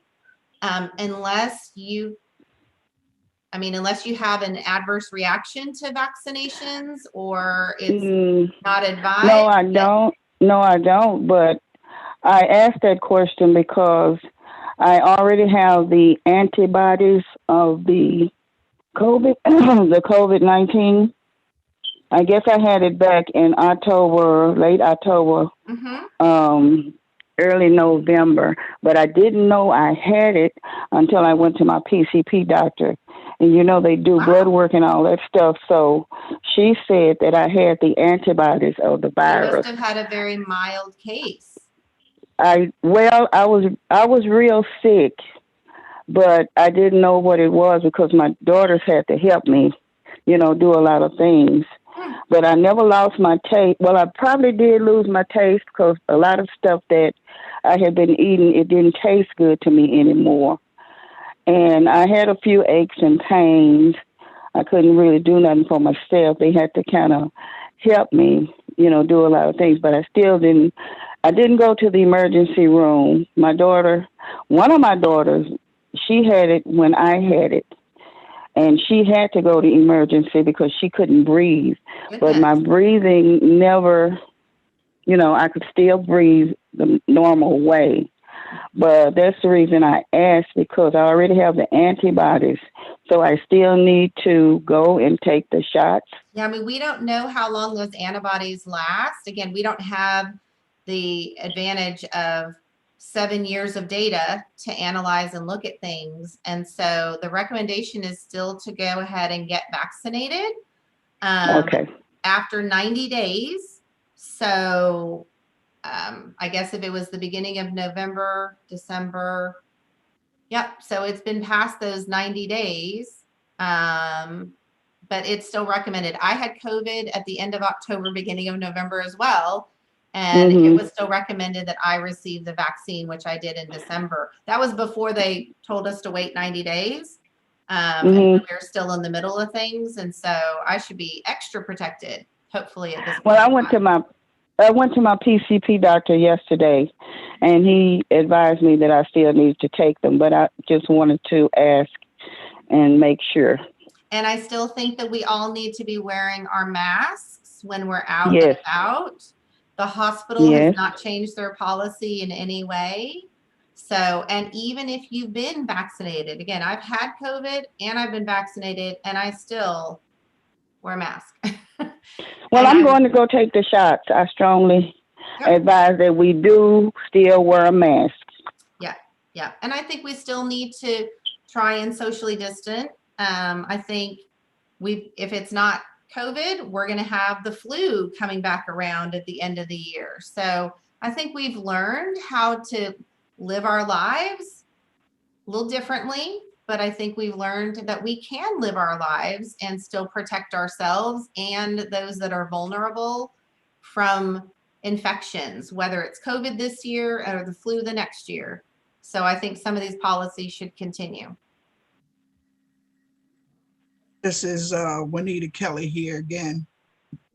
And I personally don't take the flu shot for whatever my insane reasons. No, it's up to you. But my intent is to, whenever my name pops up on one of these lists, to go and get this COVID vaccine, for the simple fact that there's so many strands coming from other places, And people here in the United States who haven't left this country are getting these strands, like the UK and this African one.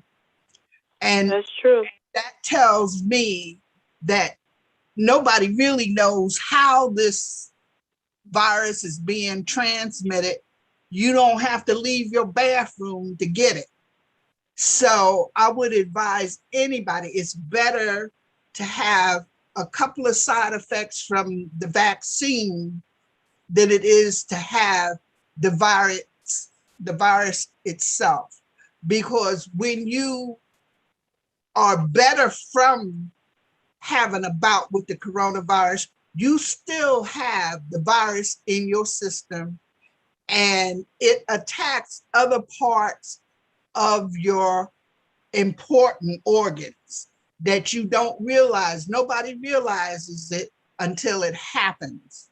So I would just advise anybody and do a lot of praying. Absolutely. Good advice, Juanita. Very good. Mm-hmm. Yep, we just have to do our part if we're going to try and eradicate this virus and keep our numbers down and hopefully not lose too many more lives. We all have to do our part. And again, that's why I'm still wearing my mask. I'm still washing my hands. I'm still using hand sanitizer. I am not going to large gatherings. So stay out of places like Miami. I think that's the worst thing they could have done, gone to Miami. I'm so glad I'm not a young person anymore. I had a question, just my curiosity. I know you mentioned still masking after getting the vaccine. So how, in your opinion, how long do you think if people, part of the reason why people were wanting to get the vaccine is we were hoping to be able to not have to wear a mask. Yeah. Yes. Well, I think the mask to me, again, and I have antibodies, I think the mask is a visible reminder that we're still fighting this and that it's still out there and there's still so much that we don't know. If you see someone coming towards you to come shake your hand and you've got your mask on, maybe they'll stay 6 feet back because you're kind of reminding them we still have not just this virus, but other viruses. And that's true. It's a reminder of all the things that we need to do. And it's something that you see. So washing your hands, nobody can see if you've washed your hands. No one can see if you've used hand sanitizer. So I just think it's a reminder of the state that we still need to be in. We just have to be a little bit more vigilant because we just don't know anything about this. We don't know as much about this virus as we would like. That's a good point. I wish that they would say it the way you just said it. And amen. I think a lot of people think that the mask, I've heard so many different stories. I think a lot of people think that the mask will prevent them from getting the virus, but I've heard that the virus is microscopic and the mask is not a really big deterrent from you getting the virus. I wear a mask every day and I go to Presbyterian Hospital of Dallas and I am very aggressive about washing hands and all of that. And I still got it. So it can still happen. That's why I said nobody knows how this virus is transmitting from one person to another. So you need to, like you say, stay vigilant with everything.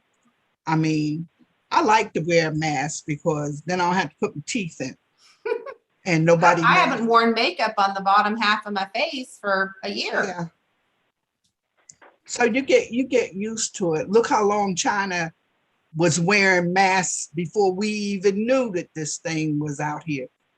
So it's going to be part of your daily wear when you leave your house. And it's a fashion statement to a lot of people. They'll have masks that match this outfit versus that outfit. But I think if someone asks you, why are you wearing a mask, Juanita, even though you've been vaccinated, you can, again, I'm all about education. You can say, well, I want to remind myself that I still need to be vigilant. And I want to remind you that you need to be vigilant. So we can maybe spread the word that way. And then I think Miriam had a question about what happens if you don't wait the 90 days. Well, I will tell you from experience, you will probably have more side effects from the vaccine. So I thought, and again, I'm a medical person. I was analyzing it in my head. If I already have antibodies and I get the vaccine to stimulate my immune system, surely my immune system would take it easier because it's already seen the COVID. My side effects were pretty significant. So now, Grant, I had a pretty severe case of COVID in November. And when I got my first Pfizer vaccine, I had about 3 hours of a fever and the chills. And then 3 hours I was done. The second dose that I received, I had those symptoms for about 24 hours. So better than when I was sick with COVID, for sure. I would do it again in a heartbeat. But you'll probably have more side effects from the vaccine rather than less. Biologically, that didn't make any sense to me, but I lived it. And I've heard similar reports from my other physician friends.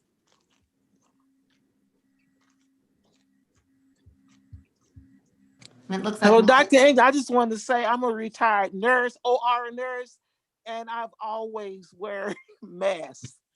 You get used to it. you get used to it. So, and even when I would take my client for her doctor's appointment, I always would put on my mask. And some people in the waiting room they would look at me strange. But I thought, no, there's too many things that's going on. And this was before the COVID-19. Wow. Yeah. I mean, a couple weeks ago, masks were keeping our faces a little warm when that weather came through. So that's right. Mm-hmm. That's right. Yeah. I don't think it hurts. It hurts anybody. A lot of people want to complain that it's an invasion of their privacy or whatever. I don't think it hurts. And I think if you want to do what's right for the world, you can put a piece of cloth over your face and you can wash your hands. Mm-hmm. But we're not asking you to do anything that is got any side effects to it. Hey, well, I guess on that note, that's the hospital calling. Well, thank you so much. Absolutely. It was nice chatting with all of you. Thank you. Thank you. All right. Thank Bye, you, Dr. guys. Angel. Bye-bye. Thank you so much. Bye. Really enjoyed. Really enjoyed it. Thanks, Connie. Constance. Thank you very much. Connie. Yes. Connie. This is Hold on. Connie, this is Lillian Henry. What happened? Connie, you hear me? I hear you. This is Lillian Henry, and I do want to join that the letter writing program. Well, this was a long meeting. It's my first time, and it was quite wonderful. I enjoyed it. I had to get on Zoom because I don't. Henry.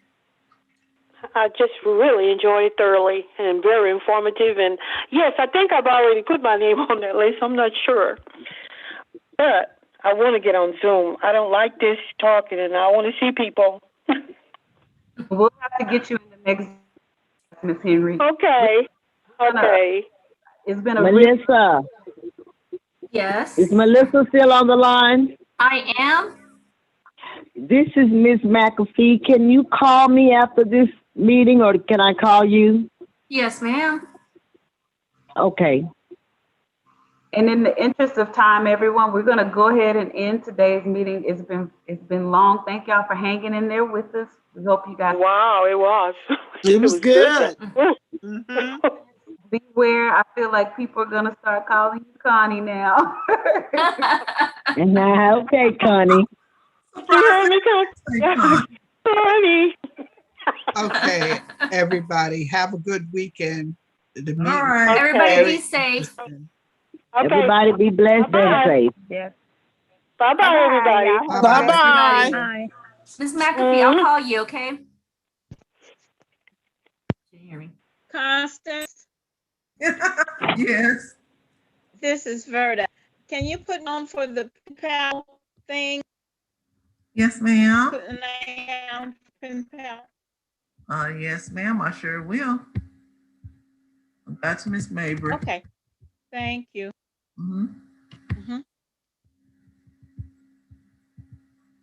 Are we finished for today? We are finished. We'll talk to you later, Miss Barley. Bye. I'm leaving. Bye, now. ladies. Okay, I'm leaving. All right, we'll see you later. Bye.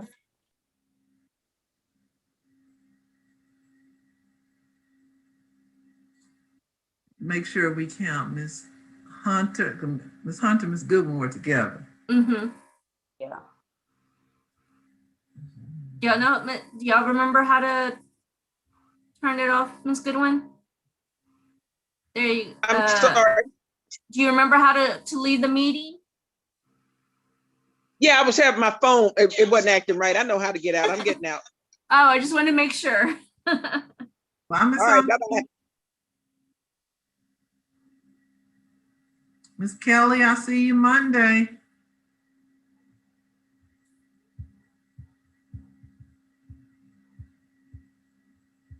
Remove.